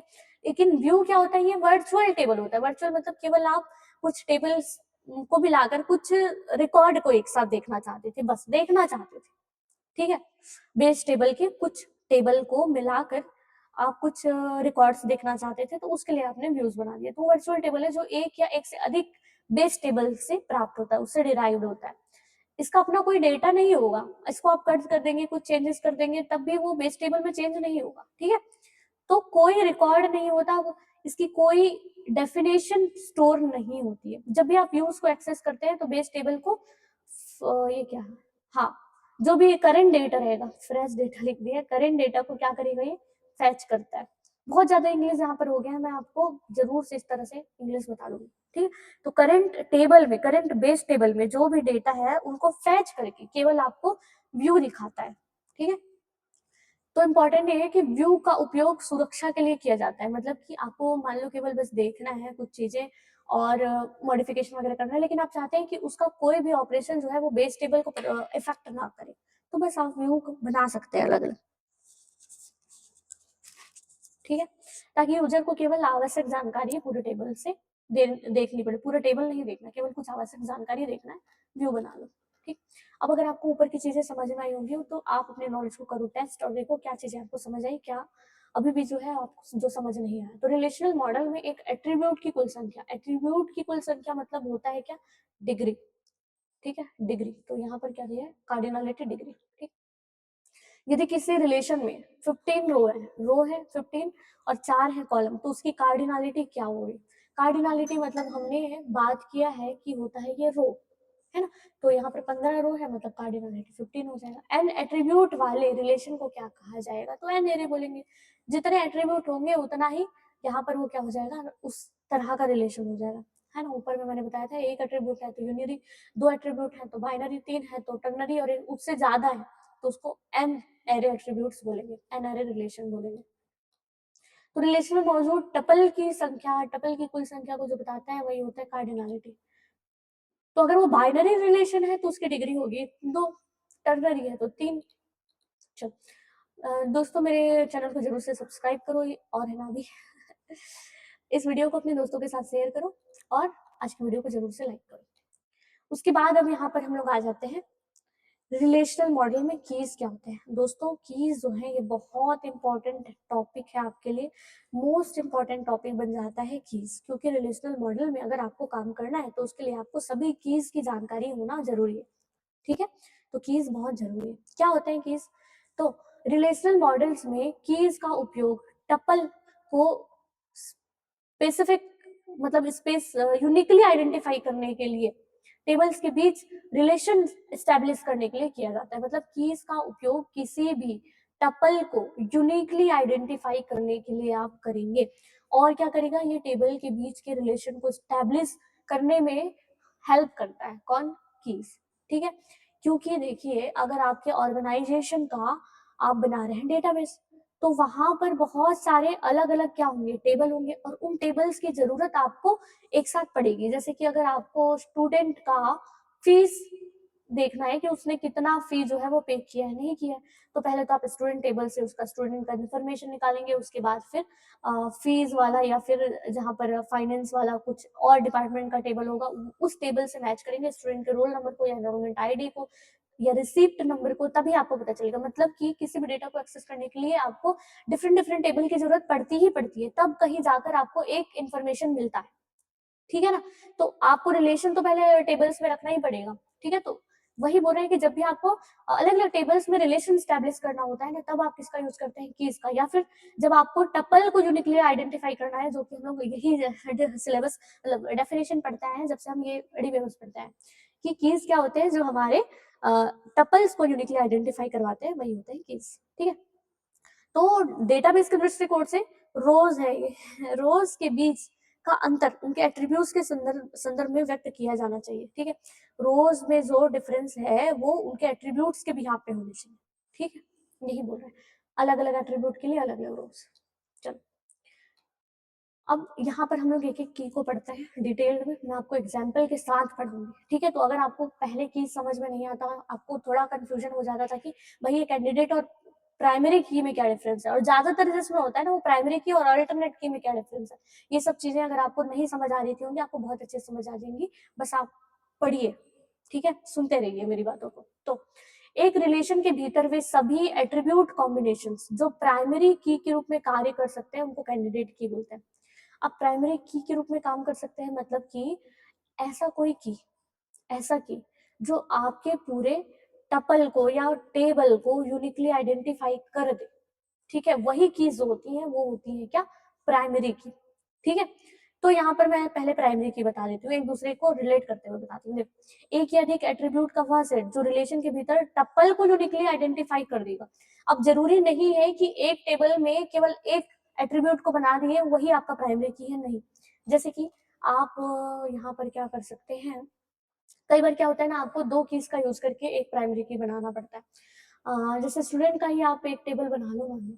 अब स्टूडेंट का पहला होता है नेम, फिर होता है आईडी, फिर मान लो यहाँ पर होता है कोर्स। अब जैसे कि मैं चाहूँ कि केवल मैं नेम को ही जो है इसको प्राइमरी की बना दूं, तो ये पॉसिबल नहीं है। क्यों? क्योंकि प्राइमरी की जो होता है ना, उसमें डुप्लीकेट वैल्यू नहीं हो सकती। लेकिन आपको पता है ना कि नाम जो है दो स्टूडेंट के सेम होते ही होते होंगे। आपकी क्लास में आपके क्लासमेट जो होंगे उनमें से किसी दो का तो नाम सेम ही होगा। तो आप केवल नेम को प्राइमरी की नहीं बना पाओगे। केवल नेम का यूज करके, जैसे कि मैं बोली, अब मुझे किसी स्टूडेंट को नंबर देना है, मार्क्स देना है, तो क्या मैं केवल नेम के बिहाफ पे उसको दे सकती हूँ? नहीं, क्योंकि दो स्टूडेंट का नाम तो सेम हो सकता है। तो आपको प्राइमरी की कुछ ऐसा बनाना पड़ेगा ना कि केवल वो जो है, वो जो कीज है वो आपस में मिलकर आपके पूरे टेबल को यूनिकली आइडेंटिफाई कर दे, मतलब उसकी पहचान अलग बता दे। तो केवल नेम दो हो सकते हैं, ठीक है, लेकिन आईडी तो सबका अलग होता है। हर स्टूडेंट की आईडी अलग होती है। तो जैसे कि यहाँ पर 101 कर देती हूँ और एक का नाम है ए, और कोर्स में लिख देती हूँ यहाँ पर कुछ एबीसीडी, ठीक है? उसके बाद बी यहाँ पर मैं दे दी। अब इसका नाम है 102, इसका आईडी था, और मान लो ये है CDE, ऐसा कुछ इसका कोर्स है, ठीक है? और यहाँ पर मैं फिर से ए भी दे दी, ठीक है? तब भी यहाँ पर देखो आईडी तो अलग है ना, उससे समझ में आ जाएगा। तो मैं बोलूंगी वो नेम, वो छात्र, वो स्टूडेंट जिसका नेम जो ए है उसकी आईडी 101 है, उसको इतना नंबर देना। वो जो स्टूडेंट जिसका नाम ए है और जिसकी आईडी 103 है उसको अलग नंबर देना, इस तरह से, ठीक है? तो कभी कभी ना एक एट्रीब्यूट से, वही मैं आपको समझाना चाह रही हूँ कि केवल एक एट्रीब्यूट से आपका जो टेबल है वो यूनिकली आइडेंटिफाई नहीं हो पाता है। तो उस केस में आपको मल्टीपल एट्रीब्यूट्स का कॉम्बिनेशन बना के एक प्राइमरी की भी बनाना पड़ सकता है। तो आप बिल्कुल से ये बिल्कुल नहीं सोचना है कि केवल एक एट्रीब्यूट है तो बस वही यही प्राइमरी की बनाए, ऐसा नहीं है। कई बार आपको ये करना पड़ता है, ठीक है? तो प्राइमरी की क्या होंगे, जो आपके टपल्स को यूनिकली आइडेंटिफाई कर देंगे, जहां पर हर रो की वैल्यूज कम से कम एक वैल्यूज तो ऐसी होगी जो अलग होगी, ठीक है? और यहाँ पर क्या फीचर होता है, नॉन रिडंडेंट होता है। जैसे कि मैं बताई कि जो भी ये प्राइमरी की होंगे, जैसे कि मैं केवल नेम को प्राइमरी की नहीं बना सकती क्योंकि इसमें दो वैल्यूज जो है वो सेम, लेकिन मैं नेम और आईडी को मिलाकर प्राइमरी की बना सकती हूँ, क्योंकि अब जो है ये ए जिसकी आईडी 101 है और यहाँ पर ए जो है जिसकी आईडी 103 है, तो अब ये दोनों अलग हो गए ना, अब ये दोनों अलग हो गए, है ना? तो इस तरह से नॉन रिडंडेंट नहीं होगा टपल, ठीक? टपल नॉन रिडंडेंट नहीं होगा इसमें। और क्या होते हैं, नल, नॉट नल होगी। अब ऐसा नहीं है कि यहाँ पर अगर आपने नेम और आईडी को प्राइमरी की बना दिया तो इसकी वैल्यू आपने रखा ही नहीं, फिर तो दिक्कत हो जाएगा, फिर आप यूनिकली कैसे आइडेंटिफाई करेंगे, है ना? तो नॉट नल नहीं होना चाहिए। ये बहुत बेसिक फीचर होते हैं प्राइमरी की के, जो आपको बताने हैं कि पहला तो टेबल को यूनिकली आइडेंटिफाई करता है, इसकी वैल्यू डुप्लीकेट्स नहीं होंगी, और दूसरा ये नल नहीं हो सकता, इनकी वैल्यूज कुछ ना कुछ वैल्यूज आपको रखना ही पड़ेगा इनके लिए, ठीक है? और क्या होता है कंपोजिट प्राइमरी की, मैं यही बता रही थी, जब एक प्राइमरी की दो या दो से अधिक एट्रीब्यूट से मिलकर बनी होती है तब उसी को बोल देते हैं हम लोग कंपोजिट प्राइमरी की। जैसे कि यहाँ पर अगर सफिशियंट मेरे पास एक एट्रीब्यूट से मेरा टेबल यूनिकली आइडेंटिफाई नहीं हो रहा, मेरा टपल यूनिकली आइडेंटिफाई नहीं हो रहा, तो मुझे मैं दो अलग अलग एट्रीब्यूट्स का यूज करके भी प्राइमरी की बना सकती हूँ, ऐसा पॉसिबल है। ठीक है, तो अब प्राइमरी की समझ में आएगा होगा, तो अब कैंडिडेट की समझो क्या बोल रहा है। एक रिलेशन के भीतर वे सभी एट्रीब्यूट के कॉम्बिनेशन, अब अलग अलग एट्रीब्यूट्स को मिलाकर आप प्राइमरी की बना सकते हैं। ठीक है, जैसे कि यहाँ पर मैं क्या कर सकती हूँ, केवल आईडी को एक प्राइमरी की बना सकती हूँ, एक जो है नेम और आईडी को मिलाकर प्राइमरी की बना सकती हूँ, एक जो है कोर्स नेम और आईडी को बना मिलाकर भी मैं प्राइमरी की बना सकती हूँ। इस तरह से हो सकता है। ठीक है ना, तो वही बोल रहे हैं कि कि जितने भी एट्रीब्यूट के कॉम्बिनेशन होंगे जो प्राइमरी की बन सकते हैं, ठीक है, तो उनको आप सभी को बोलोगे कैंडिडेट की। ठीक है, जितने भी एलिजिबल है प्राइमरी की बनने के लिए उन सभी को आप बोलोगे कैंडिडेट की।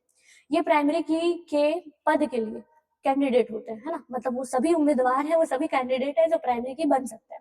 जैसे कि सप्लाईज टेबल में आपने क्या किया है, सप्लाई नंबर और सप्लाई नेम दोनों जो है कैंडिडेट की बन सकते थे, क्योंकि सप्लायर नंबर भी अलग अलग थे और सप्लाई नेम भी अलग अलग थे। तो आप उनको ऊपर वाला जो टेबल था ना उसी की बात कर रहे हैं कि वो आप उसको कैंडिडेट की बना सकते थे।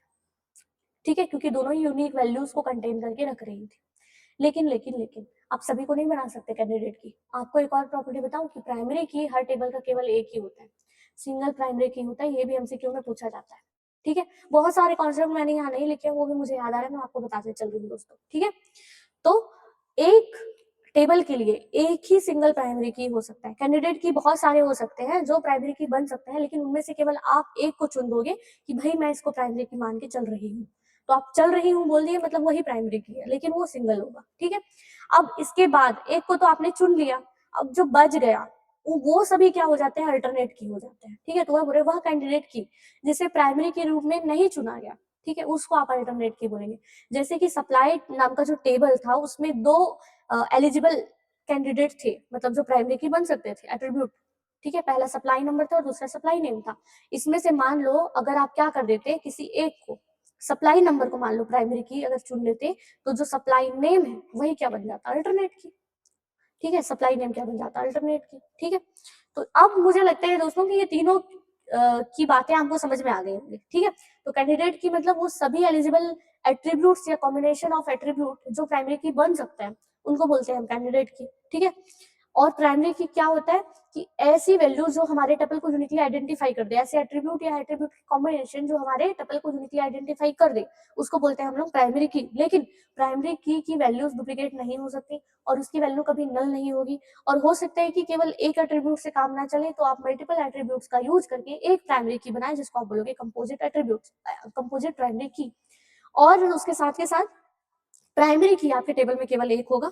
ठीक है, ये याद रखना। और अल्टरनेट की मतलब आप बहुत सारे कैंडिडेट की में से जो प्राइमरी की बनना चाहते थे और जो बन सकते थे, एलिजिबल थे, उनमें से केवल एक को प्राइमरी की बनाए, तो बाकी जितने बच गए वो सभी अल्टरनेट की है।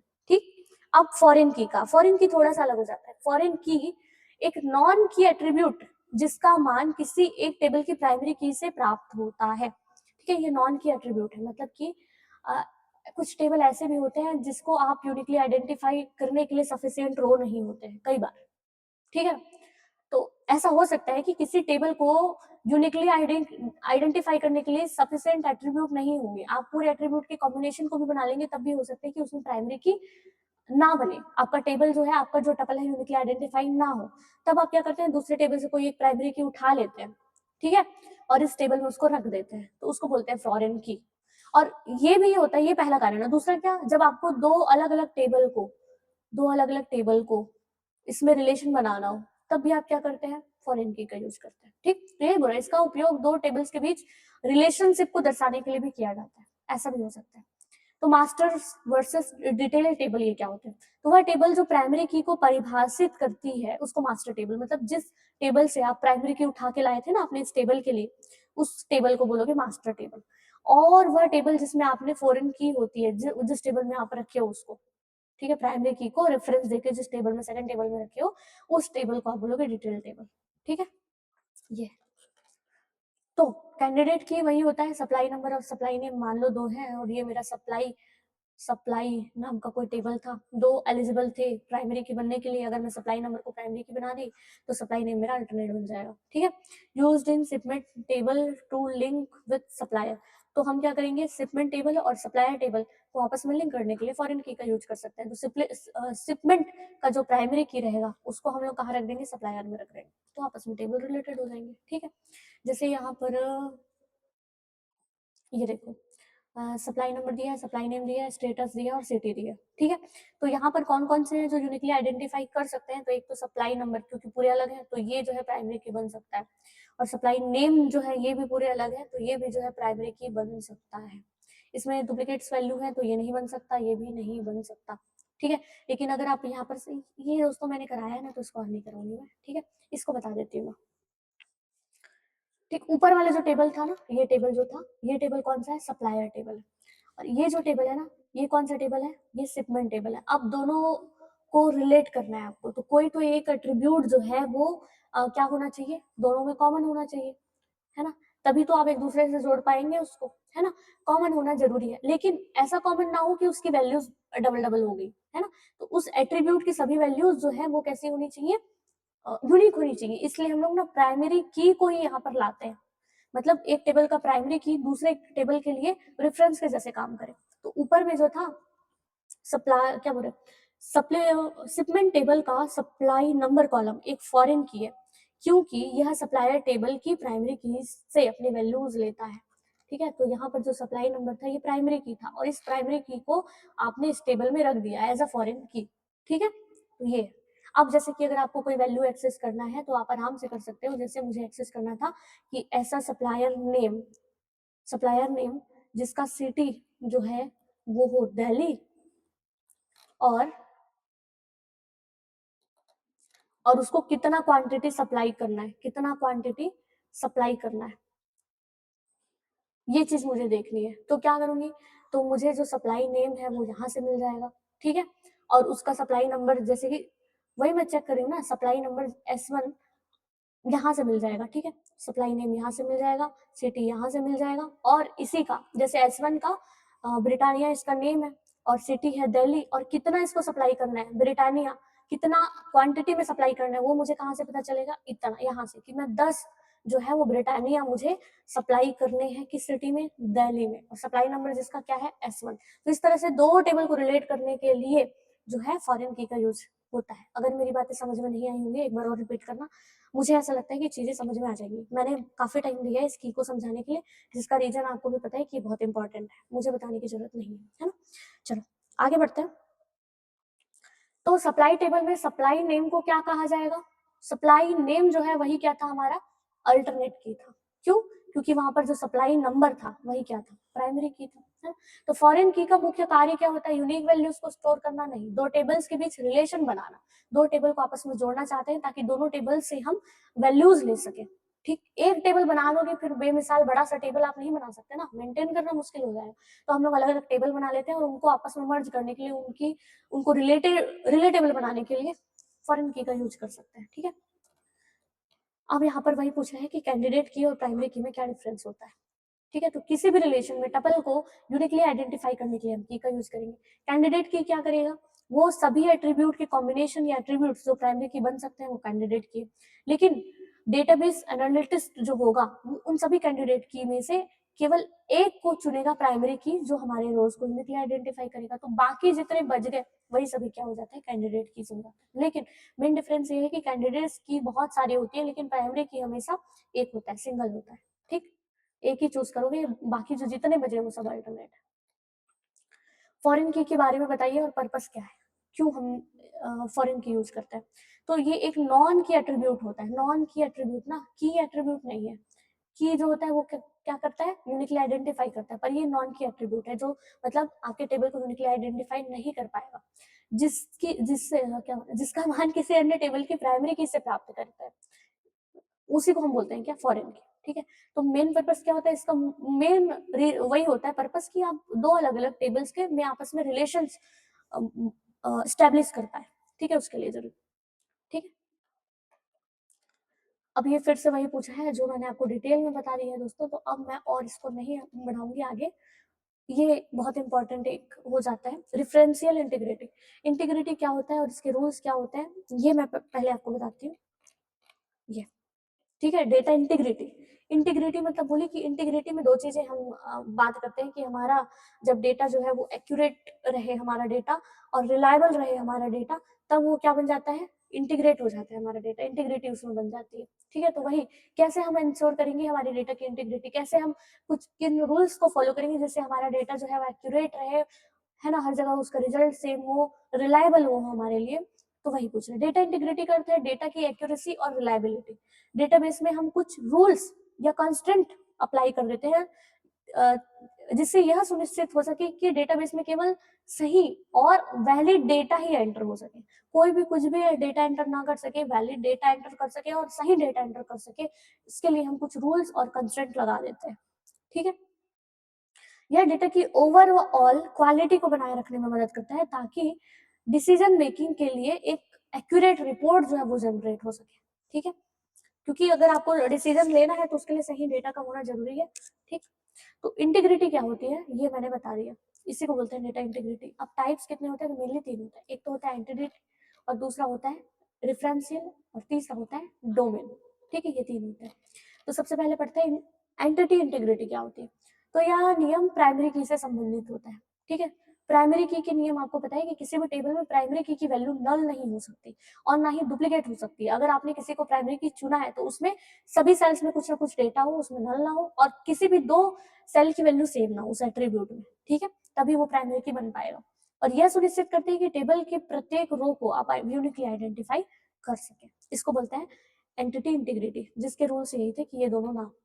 अब रेफरेंशियल इंटीग्रिटी मतलब यह फॉरेन की और प्राइमरी की के बीच रिलेशंस को वैलिड करने में मदद करता है। ठीक है, वैलिड रिलेशन अगर बनाना है किनके बीच, प्राइमरी की और फॉरेन की के बीच, मतलब तब आपको क्या करना है, कुछ रूल्स फॉलो करना है। पहला, इंसर्शन रूल, कि आप संबंधित टेबल की फॉरेन की में ऐसा कोई मान नहीं डाल सकते जो प्राइमरी टेबल की प्राइमरी की में मौजूद ना हो।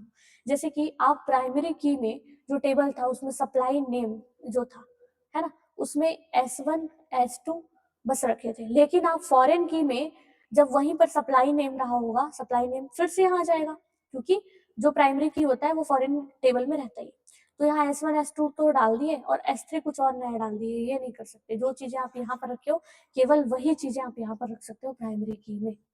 ठीक है, जो चीजें प्राइमरी की में यहाँ मौजूद नहीं है मेन टेबल में, प्राइमरी टेबल में, तो उन वो चीजें फॉरेन टेबल में नहीं हो सकती। डिलीशन रूल, यदि प्राइमरी टेबल के रिकॉर्ड से जुड़े हुए रिकॉर्ड दूसरे टेबल में मौजूद है तो आप प्राइमरी टेबल से उस रिकॉर्ड को डिलीट नहीं कर सकते। जैसे कि S1 नाम का मेरा सप्लाई नंबर का पूरा डिटेल था और मुझे ये हटाना था, मैंने यहाँ से हटा दिया, लेकिन बाकी भैया बाकी जगह तो इसका S1 का यूज हो रहा था ना, इससे तो हमारा डेटा का इनकंसिस्टेंसी का प्रॉब्लम आ जाएगा, कहीं कुछ और दिख रहा है कहीं कुछ और दिख रहा है, ये प्रॉब्लम आ सकता है ना। तो प्राइमरी टेबल से अगर कोई चीज डिलीट करनी है तो उससे रिलेटेड जितने भी डेटा डेटाबेस में है दूसरे टेबल्स में, उन सभी को पहले डिलीट करो, देन उसके बाद तुम आगे प्राइमरी टेबल को डिलीट करो, ये वाली बात। ठीक है, अपडेट रूल, यदि किसी रिकॉर्ड से संबंधित रिकॉर्ड मौजूद है तो आप प्राइमरी टेबल में प्राइमरी कीज की वैल्यू नहीं बदल सकते। अब मैं यहाँ पर S1 जो था सप्लाई नेम, इसका सप्लाई नंबर चेंज करके 102 रख दी, फिर यहाँ पर S1 में 101 था, फिर यहाँ पर फिर से क्या हो जाएगी, इनकंसिस्टेंसी हो जाएगी। इसलिए जब भी अगर आपको अपडेट करना है वैल्यूज तो आप सीधे प्राइमरी टेबल में उसको नहीं कर सकते अगर उससे रिलेटेड डेटा डेटा जो है दूसरे टेबल में है। ठीक है, तो ये कुछ डिफरेंशियल इंटीग्रिटी के रूल्स थे। ठीक है, अब डोमेन इंटीग्रिटी क्या होती है,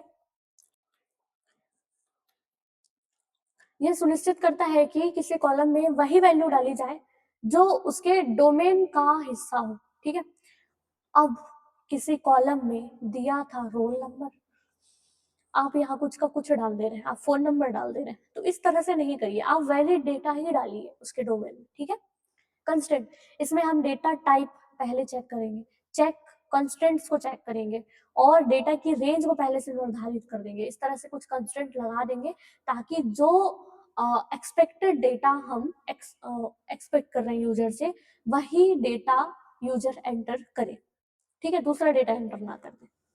ठीक, तो यहाँ पर देखिए तीनों को मैं एक साथ कंक्लूजन में बताऊं तो एंटिटी की इंटीग्रिटी प्राइमरी की के लिए होती है और प्राइमरी की कभी भी नल नहीं होना चाहिए, डुप्लीकेट नहीं होना चाहिए। रेफरेंशियल इंटीग्रिटी फॉरेन की के लिए होता है और हम बोले कि फॉरेन की value must exist in the primary की टेबल, ठीक है, जो भी फॉरेन की वैल्यूज होंगी वो सभी प्राइमरी की टेबल में होनी ही चाहिए, ठीक है, कुछ आप एड ऑन यहाँ नहीं रख सकते, जो प्राइमरी टेबल में नहीं है वो चीजें आप यहाँ नहीं रख सकते। और डोमेन की इंटीग्रिटी मतलब valid data values, only specific range या टाइप ऑफ वैल्यूज ही अलाउड होंगे, उन्हीं को ही यूजर एंटर करेगा किसी भी एट्रीब्यूट के लिए, ठीक है, कुछ का कुछ नहीं डालेंगे। चलो, अब अगर आपको समझ में आया होगा तो उनसे रिलेटेड मैंने कुछ एमसीक्यू रखे। डेटा की एक्यूरेसी और रिलायबिलिटी को बोलते हैं इंटीग्रिटी, है ना। रेफरेंशियल इंटीग्रिटी की को लागू करने के लिए किस की का उपयोग, रेफरेंशियल बोल दिया मतलब फॉरेन की का उपयोग होगा, प्राइमरी की मत डाल देना दोस्तों यहाँ। रेफरेंशियल इंटीग्रिटी में हम फॉरेन की बात करेंगे।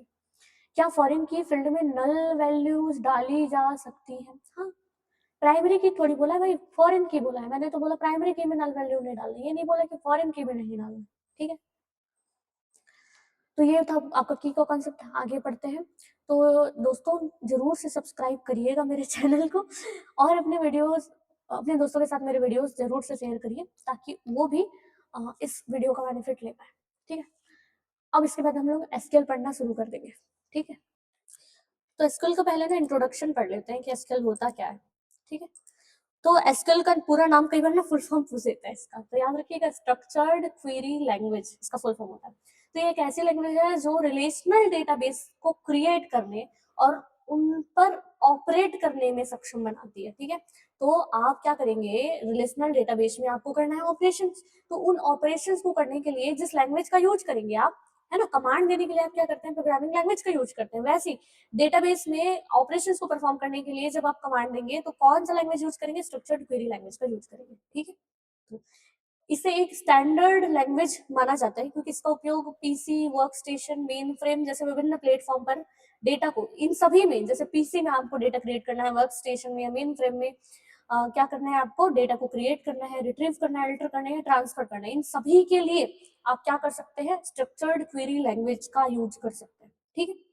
तो इसका ओरिजिनल जो वर्जन था वो आईबीएम के सैन रोज रिसर्च लेबोरेटरी में डेवलप किया गया था। मे भी मुझे नहीं लगता ये पूछेगा, पर मैंने बस कुछ इन्फॉर्मेशन एक्स्ट्रा ऐड कर दी है आपके लिए, ठीक है। तो अब इसके बाद हम लोग जानते हैं कि इसका नेचर क्या है। तो टेक्निकली एसक्यूएल एक डेटा सब लैंग्वेज है। डेटा सब लैंग्वेज इसका मतलब है कि इसका उपयोग केवल डेटाबेस के साथ इंटरेक्ट करने के लिए आप कर सकते हैं, ठीक है ना, दूसरे काम के लिए नहीं कर सकते। केवल कब यूज करेंगे, जब आपको डेटाबेस के साथ इंटरेक्ट करना होगा, तब आप क्या कर सकते हैं, एसक्यूएल का यूज कर सकते हैं। या सी, सी प्लस प्लस, पाइथन जैसी जनरल पर्पस प्रोग्रामिंग लैंग्वेज से अलग है क्योंकि इसके सभी स्टेटमेंट्स डेटाबेस के लिए इंस्ट्रक्शंस देते हैं। जितने भी इंस्ट्रक्शंस, जितने भी कमांड देना है, वो सब आप डेटाबेस के लिए दे सकते हैं बस, ठीक है। ये अलग है इस तरह से। अब इसके बाद में यहाँ पर प्रोसेसिंग कैपेबिलिटी की बात करें कि क्या क्या करने में ये सक्षम है, तो इसको विभिन्न प्रकार की क्षमताएं प्रदान करता है जिन्हें मुख्य रूप से इन कैटेगरी में मैंने रखा है। पहला तो डीडीएल। अब ये बहुत इंपॉर्टेंट लैंग्वेज हो जाता है, ठीक है, ये इंपॉर्टेंट लैंग्वेज है। डीडीएल और डीएमएल होने के लिए और भी होता है, टीसीएल वगैरह भी होता है, लेकिन ये सब मैं सिलेबस में ही नहीं दिया था तो मैंने नहीं रखा। सिलेबस में दिया था डीडीएल डीएमएल, तो मैंने ये रखा है, ठीक है।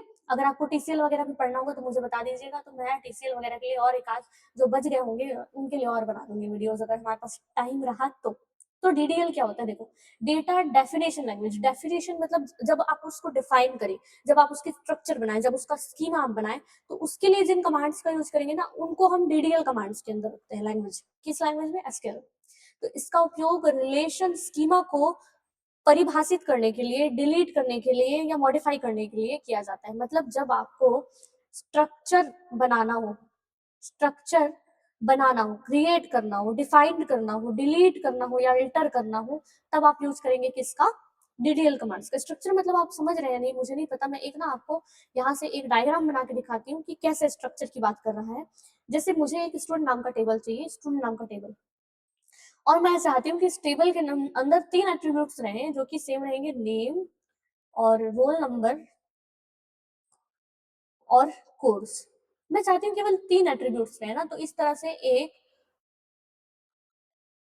स्ट्रक्चर बन जाएगा, स्कीमा बन जाएगा ये, ठीक। और यहाँ पर मैं लिख दूंगी ये स्टूडेंट नाम का टेबल है, और इसमें ये 3 जो है ये फील्ड रहेंगे। पहला रहेगा नेम, दूसरा रहेगा यहाँ रोल नंबर और तीसरा रहेगा कोर्स, ठीक।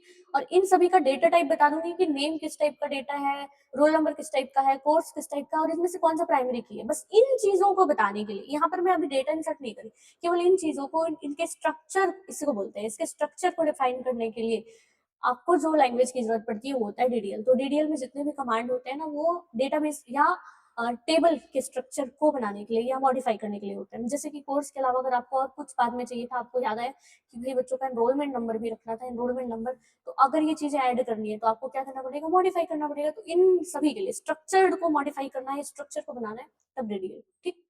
और डीएमएल क्या होता है कि अब आपने ये स्ट्रक्चर बना दिया, अब इसमें डेटा इंसर्ट करना है तो अलग अलग क्वेरीज लगाएंगे आप। तो इसमें एक क्वेरी लैंग्वेज शामिल है जिसका उपयोग डेटा को इंसर्ट करना है, डेटा डिलीट करना है, डेटा मॉडिफाई। टेबल डिलीट करना है नहीं बोल रहा है, इसमें क्या बोल रहा है, डेटा डिलीट करना है। तो इसके अंदर के जो आप रिकॉर्ड्स रखते हैं ना, डेटा रखते हैं, उनको मॉडिफाई, डिलीट या क्रिएट करना है, इंसर्ट करना है। उसके लिए आप जो कमांड यूज करेंगे वो है डीएमएल। व्यू डेफिनेशन, एसक्यूएल में व्यूज को परिभाषित करने के कमांड्स भी शामिल होते हैं, आप व्यूज के भी कमांड्स रख सकते हैं।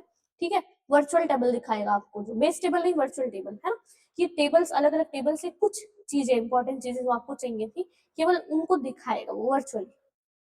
ट्रांजिशन कंट्रोल, ट्रांजेक्शन कंट्रोल मतलब यह ट्रांजेक्शन की शुरुआत और अंत को नियंत्रित करने के कमांड्स प्रदान करता है। ट्रांजेक्शन मतलब समझ रहे हैं, डेटाबेस में कुछ आप रखना चाहते हैं, स्टोर करना चाहते हैं, या कुछ एक्सेस करना चाहते हैं, कुछ लेना चाहते हैं, तो इन सभी को हम लोग बोलते हैं ट्रांजेक्शन।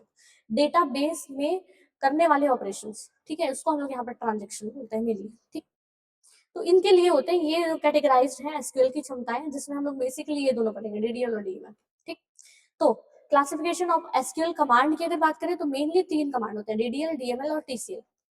डीडीएल के अंदर जो कमांड होते हैं, अब वो बनाने वाले हैं, स्ट्रक्चर बनाने वाले तो ज्यादातर क्रिएट करने हैं, अल्टर करना है, मान लो कुछ और भी आपको कॉलम ऐड करना है, मान लो तो अल्टर, ड्रॉप करना है मतलब कोई कॉलम डिलीट करना है, मान लो तो ड्रॉप, इस तरह के कमांड और भी है ना।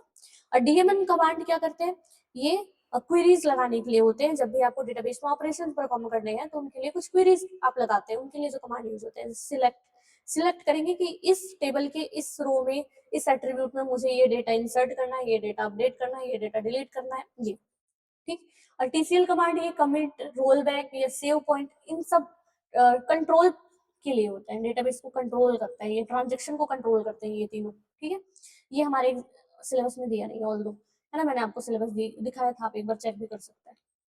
अब अगर मैं बताऊं यहाँ पर सीधे सीधे, तो पर्पस क्या है एसक्यूएल का, तो रिलेशनल डेटाबेस को मैनेज और ऑपरेट करना।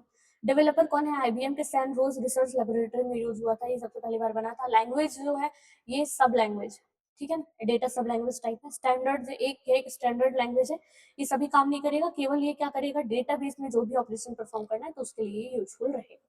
अब बहुत इंपॉर्टेंट हम कॉन्सेप्ट पे आगे बढ़ रहे हैं दोस्तों, तो आप बहुत ध्यान से पढ़िए इन चीजों को। ठीक है। तो डेटा डेफिनेशन लैंग्वेज क्या होता है, ये सीधा पूछता है, इनके कोई 5 कमांड बताइए एग्जांपल के साथ, या टेबल को क्रिएट करके ऐसा कुछ पूछ सकता है। ठीक है।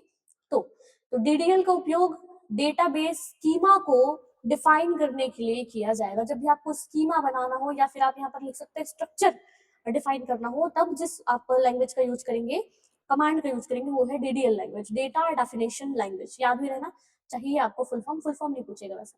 यह डेफिनेशन का एक सेट है जिसे एक विशेष लैंग्वेज द्वारा व्यक्त किया जाता है। इसमें बहुत सारे जो है वो क्या होंगे, पहले से कमांड्स होंगे। ठीक है। डीडीएल स्टेटमेंट्स के कंप्लीशन का परिणाम डेटा डिक्शनरी में स्टोर हो जाता है। तो जैसे ही आप ये एक स्टेटमेंट या एक स्टेटमेंट आप कंप्लीट कर लेते हैं, ठीक है, एक आपने क्वेरी लिख दी पूरा डीडीएल वाला, तो वो जो है ना, उसका जो भी आउटपुट होगा, जो भी रिजल्ट होगा, वो डेटा डिक्शनरी में या डायरेक्टरी में जाके स्टोर होता है, मतलब फिजिकली वो मेमोरी ले लेता है, मेमोरी एलोकेट कर देते हैं हम उस एक क्वेरी के लिए, जो भी क्वेरी डीडीएल में होती है उसके लिए। ठीक।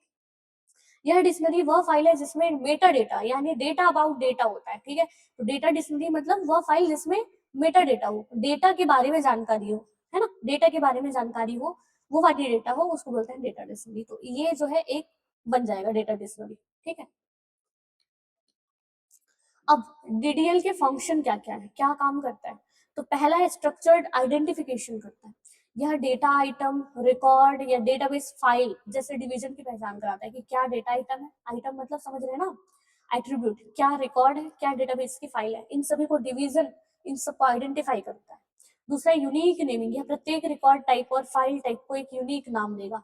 हर रिकॉर्ड टाइप को, हर फाइल टाइप को एक यूनिक नाम देने का काम करता है डीडीएल। डेटा टाइप्स, यह उचित डेटा टाइप निर्दिष्ट करता है किस किस एट्रीब्यूट में किस तरह का डेटा टाइप आपको चाहिए, पहले से आप बता दो, ठीक है। और जब हम एट्रीब्यूट बनाते हैं ना दोस्तों, उसी टाइम में हम टाइप बता देते हैं कि किस टाइप का डेटा वो एट्रीब्यूट स्टोर करेगा। इंटीग्रिटी एंड सिक्योरिटी, यह डेटा में एरर्स की जांच के साधन और प्राइवेसी लॉक्स को सुनिश्चित करता है, निर्दिष्ट इंस्ट्रक्ट करता है, ठीक है। एरर अगर आ गया, ठीक है, तो एरर आने के बाद उसको चेक करने के लिए, डिटेक्ट करने के लिए क्या रिसोर्सेस आप यूज करोगे, क्या टेक्निक यूज करोगे, है ना। और अगर आपको प्राइवेसी लॉक्स करने हैं तो उसके लिए क्या चीजें करोगे, उन सब का इंस्ट्रक्शन आप लिखोगे किसके अंदर, इंटीग्रिटी और सिक्योरिटी के अंदर, है ना। और जिसके लिए आप जो लैंग्वेज यूज करोगे वो भी डीडीएल होगा, ठीक है दोस्तों। आगे बढ़ते हैं। अब जो नेक्स्ट है वो है डीडीएल कमांड्स। कौन कौन से आते हैं इसके अंदर, मेनली मैंने 5 कमांड रखे, ठीक है।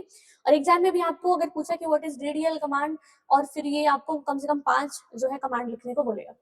डीडीएल कमांड आपको स्कीमा ऑब्जेक्ट के साथ निम्नलिखित कार्य करने की अनुमति देता है। पहले तो क्रिएट करना, इसका उपयोग स्कीमा ऑब्जेक्ट जैसे टेबल बनाना, व्यू बनाना या इंडेक्स बनाना, इन सब के लिए आप कर सकते हैं।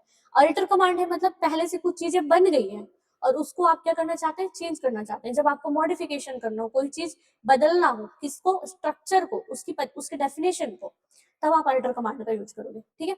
और ड्रॉप मतलब होता है कि किसी स्कीमा ऑब्जेक्ट को पूरी तरह से हटाना है, मतलब आपको मान लो किसी एट्रीब्यूट्स को हटाना है ना, तब आप क्या करोगे, ड्रॉप कमांड का यूज करोगे। टर्नगेट का मतलब होता है इसका उपयोग टेबल के स्ट्रक्चर को रखे बिना उसके सभी रिकॉर्ड्स को हटाने के लिए किया जाता है, ठीक है।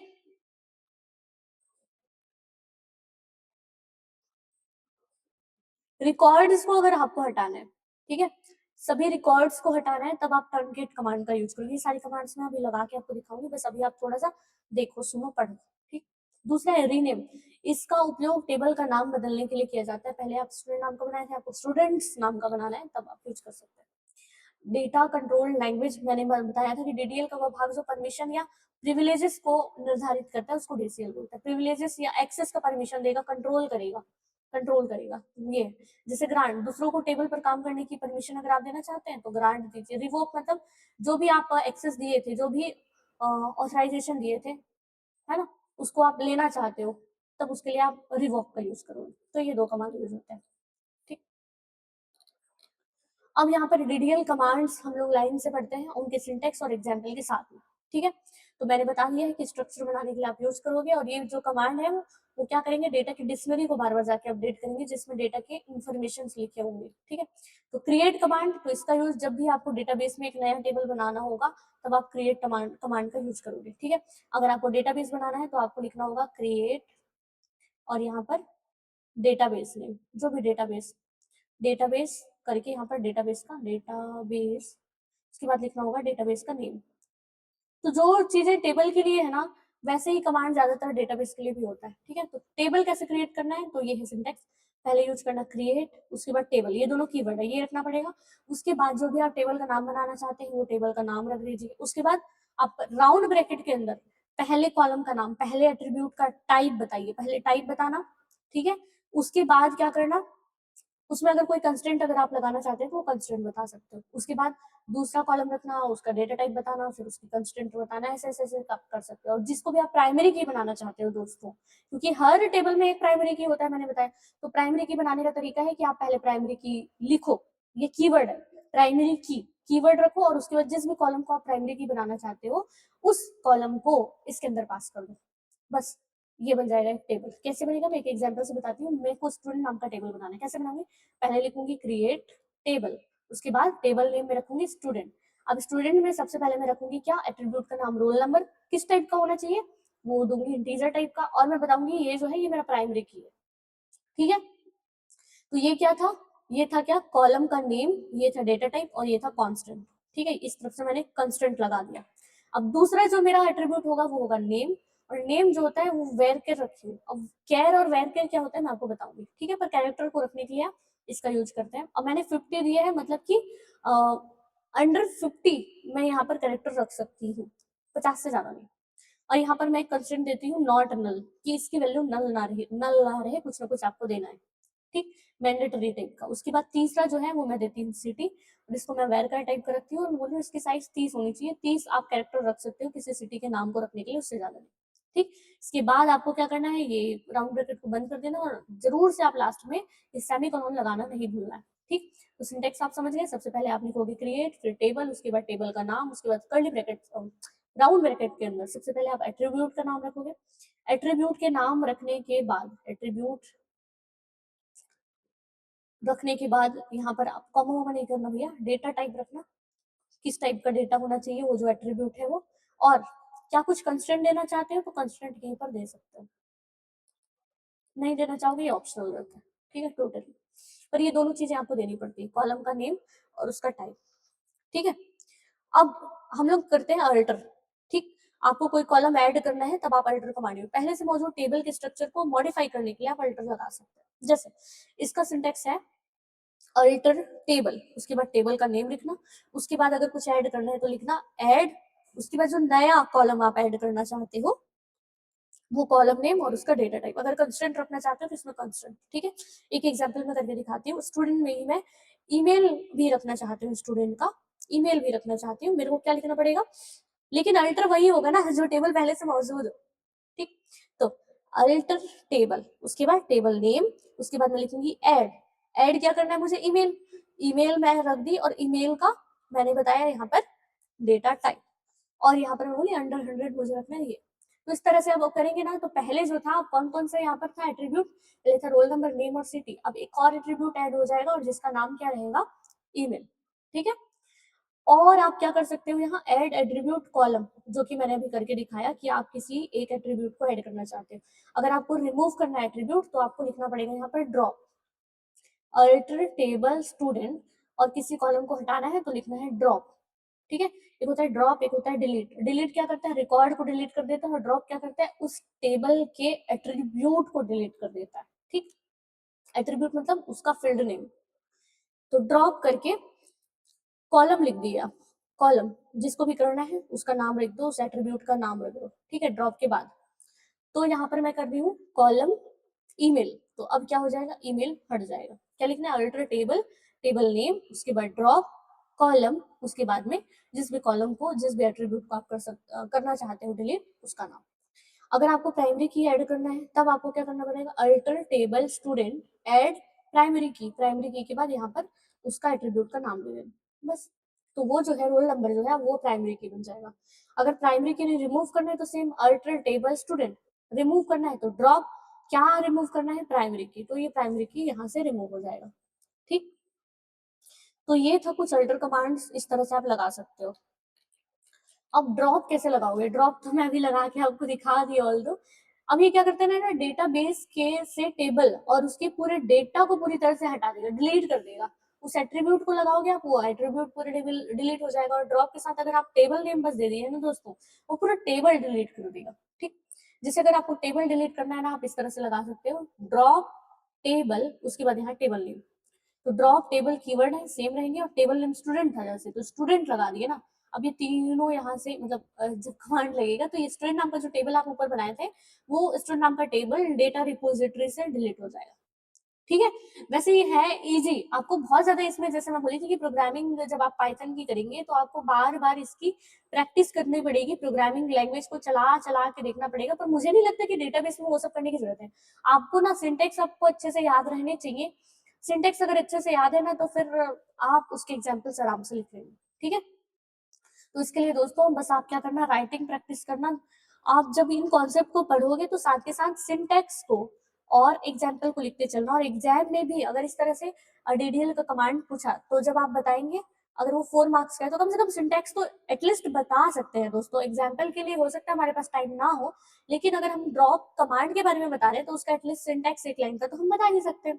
ठीक है ना, तो उसके लिए तो काम आएगा ही, और वो कैसे याद रहेगा, जब आप इसको लिख लिख के प्रैक्टिस करोगे, सीधी बात है।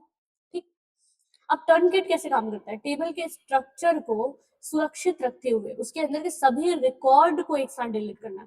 ठीक है, आप चाहते हो ये रोल नंबर नाम का जो एट्रीब्यूट है वो एट्रीब्यूट तो रहे, लेकिन इसके अंदर में जो भी आप रिकॉर्ड रखे थे वो रिकॉर्ड डिलीट हो जाए, तब क्या लगाओगे, टर्नकिट। कैसे लगाना है, तो लिखना है टर्नकिट टेबल और उसके बाद में उस टेबल का नाम। तो उससे क्या होगा ना, स्टूडेंट टेबल रहेगा, उसका स्ट्रक्चर इस तरह से जैसे हमने पहले में बनाया था ना दोस्तों, ये रोल नंबर था, यहाँ यहाँ नेम था, यहाँ कोर्स था, ये रहेगा स्टूडेंट, लेकिन इसके अंदर में जो भी आपने डेटा इंसर्ट किया वो पूरा डेटा एक साथ डिलीट हो जाएगा दोस्तों। ठीक है, ऐसा कर सकते।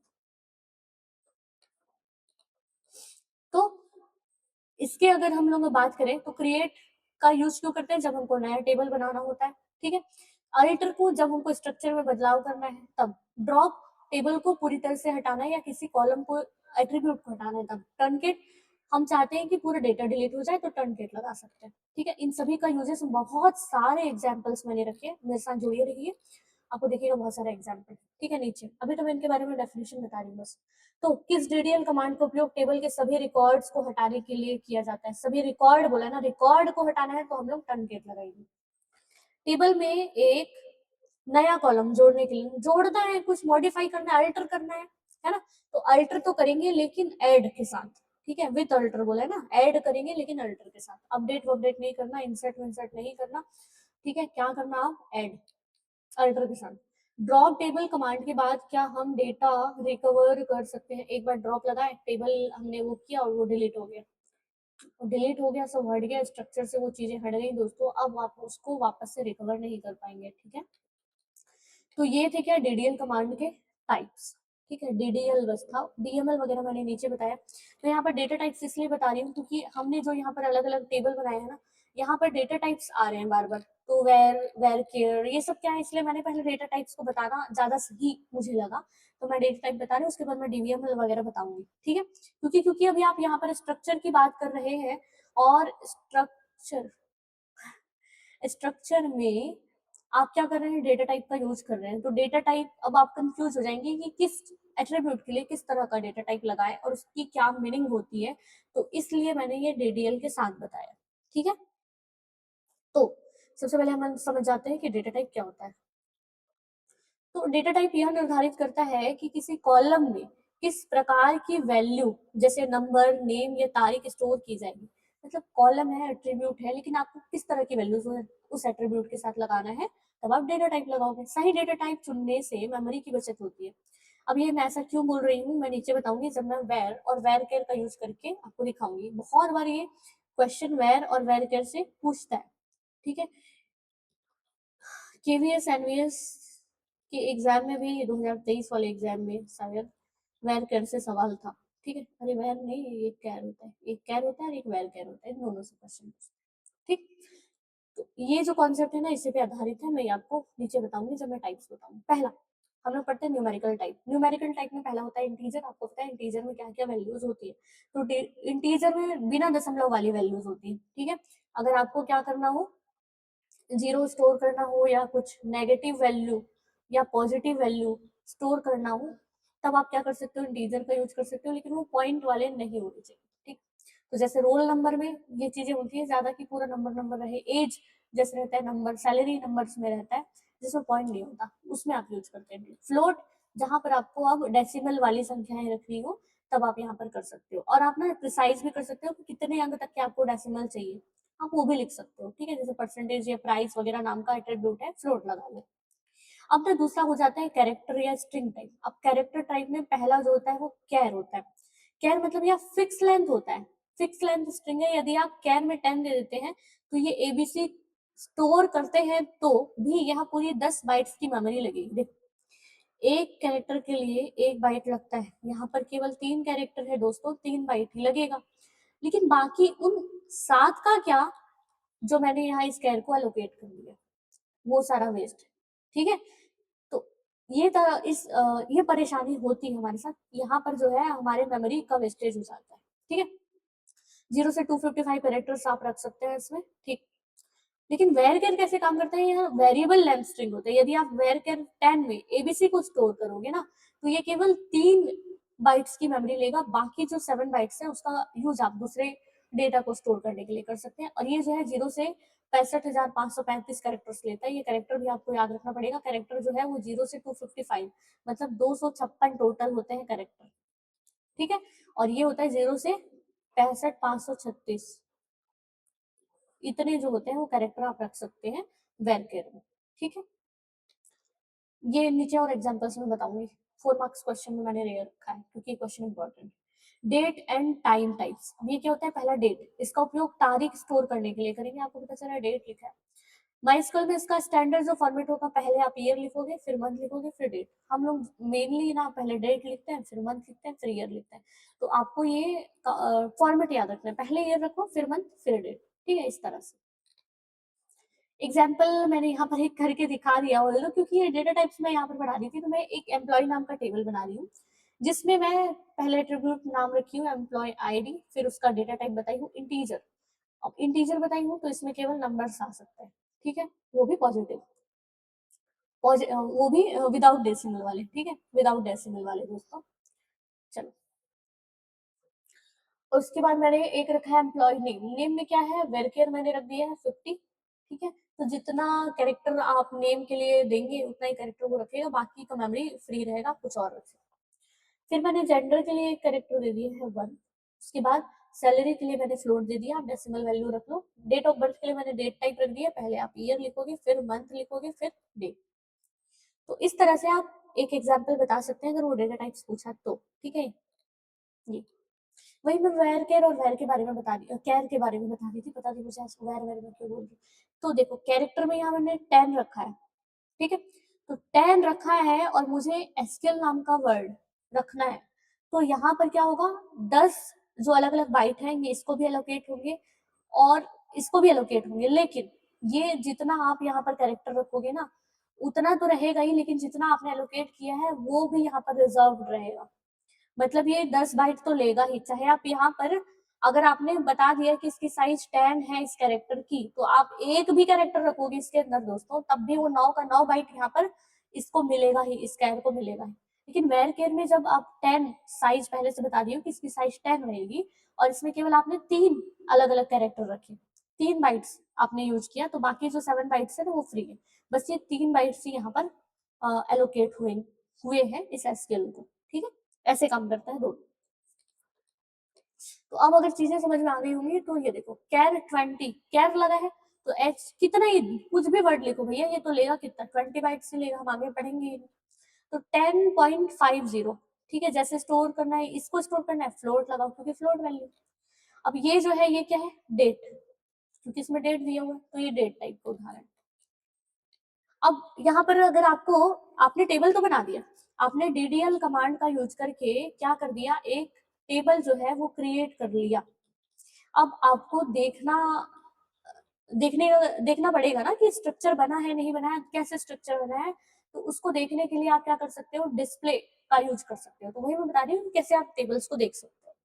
तो जब हम क्रिएट टेबल कमांड से टेबल नया बना लेते हैं, तो हम चेक करने की जरूरत होती है कि क्या टेबल का स्ट्रक्चर कैसा है और टेबल के अंदर कौन सा डेटा स्टोर है, इन चीजों को आप देखना चाहते हैं, है ना। तो उसके लिए आप क्या करेंगे, इन कमांड्स का यूज करेंगे। तो पहला जो है स्ट्रक्चर देखने के लिए जो कमांड यूज करेंगे वो है डिस्क्राइब कमांड।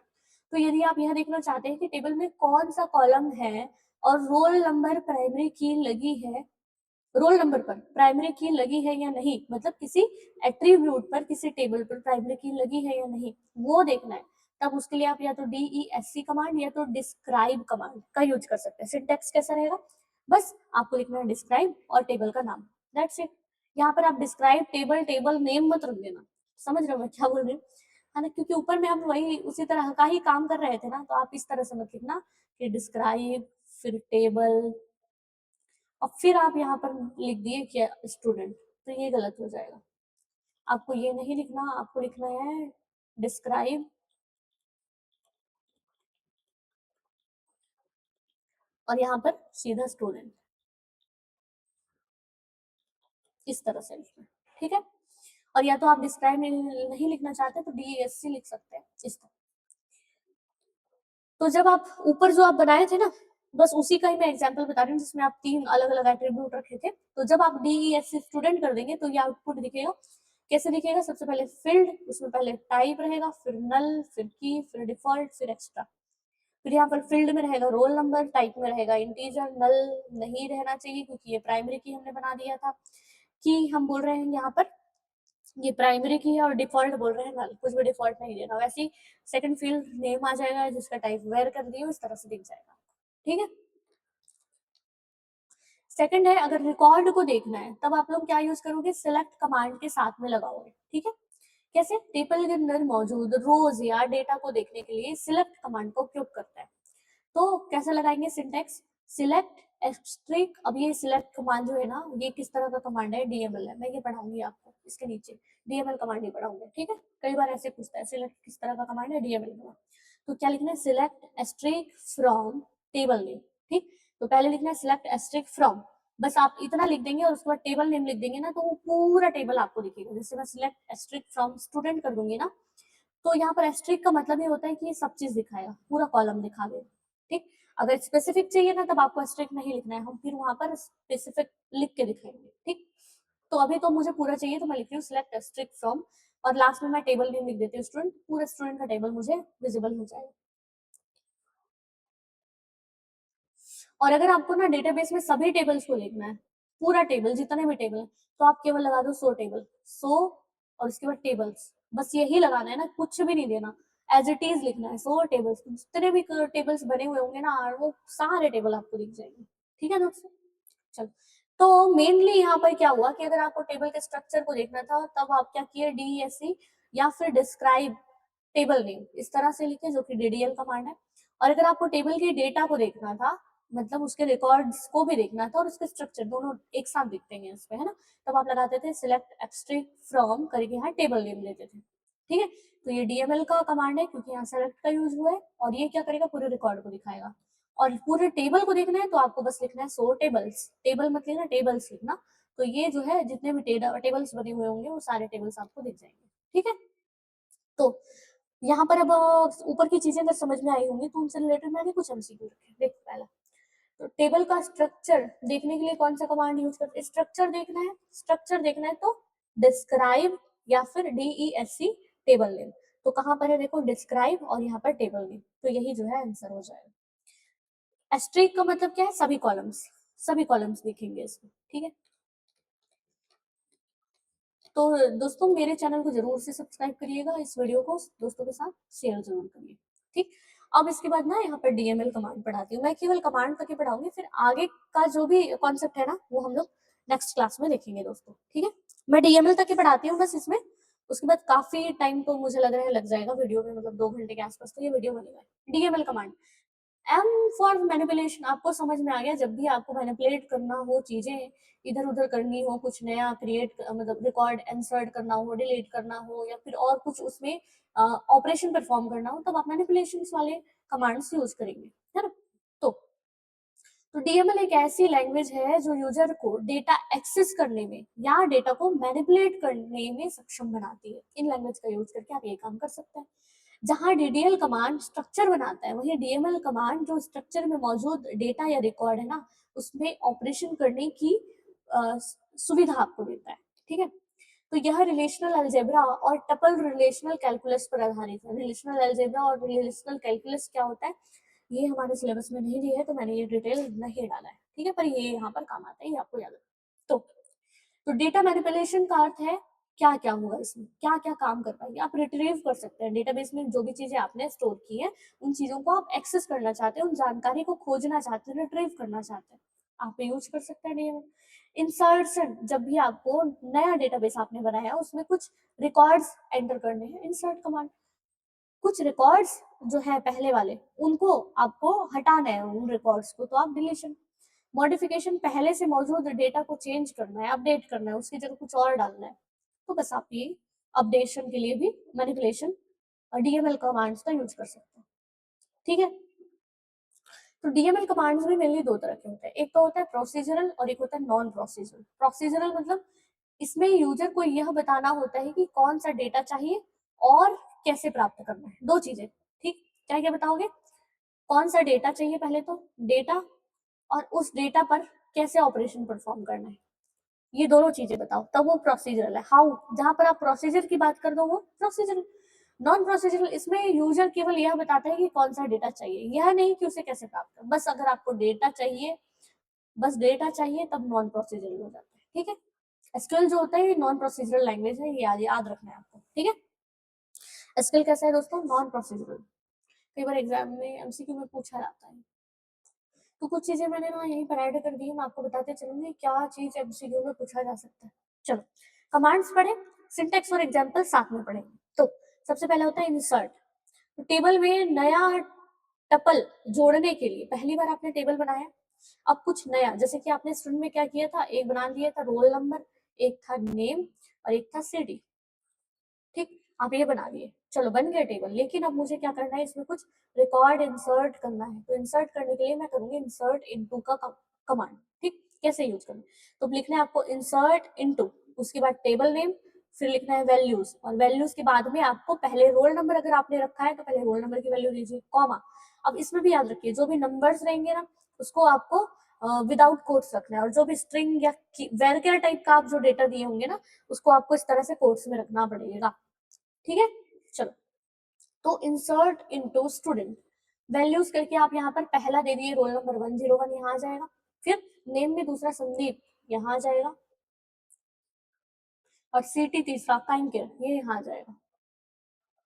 इस तरह से काम करेगा, ठीक है। तो insert into table name values करके आप वैल्यूज को comma comma, value 1 value 2 value 3 इस तरह से देते हैं, ठीक है। अब सिलेक्ट, तो डेटाबेस में डेटा को क्वेरी करने या देखने के लिए आप जो है इन कमांड्स का यूज करते हैं। सिलेक्ट कैसे लगाओगे, सिलेक्ट एक्सट्री फ्रॉम करके स्टूडेंट, ठीक है। तो यहाँ पर क्या हो जाएगा, स्टूडेंट का ये पूरा जो डेटा है वो आपको दिख जाएगा। अपडेट, तो जो भी चीजें पहले रिकॉर्ड्स में मौजूद है उन चीजों को आप मैनिपुलेट करना चाहते हैं, उनको चेंज करना चाहते हैं, तो अपडेट कमांड लगाओ। कैसे, अपडेट स्टूडेंट, उसके बाद यहाँ पर बोल रहे हो कि सेट जो city equal to Raipur where roll number is 101, मतलब समझ रहे हो, ये चीजें मैं आपको डिटेल में पढ़ाऊंगी, अभी बस आप समझो, ऊपर पर से देखो अगर आप पहले डीबीएमएस नहीं पढ़े, ठीक। क्या लिखना है, पहले अपडेट, फिर टेबल नेम, उसके बाद जो भी कंडीशन है वो कंडीशन, मैं बोल रही हूँ set city equal to Raipur where roll number equal to 101, तो इतनी इंग्लिश तो आपको भी समझ में आ गई कि जहां पर रोल नंबर 101 है वहां पर आपको सिटी को रायपुर कर देना है। तो सिटी पहले काइंकर था, अब ये चेंज होके क्या आ जाएगा, रायपुर हो जाएगा, ठीक है। तो डिलीट जैसे करना है, तो टेबल के विशिष्ट रिकॉर्ड को, किसी स्पेसिफिक रिकॉर्ड को अगर आप डिलीट करना चाहते हैं तब डिलीट कमांड। कई बार एग्जाम में ना ड्रॉप और डिलीट, इसमें डिफरेंस पूछता ही पूछता है।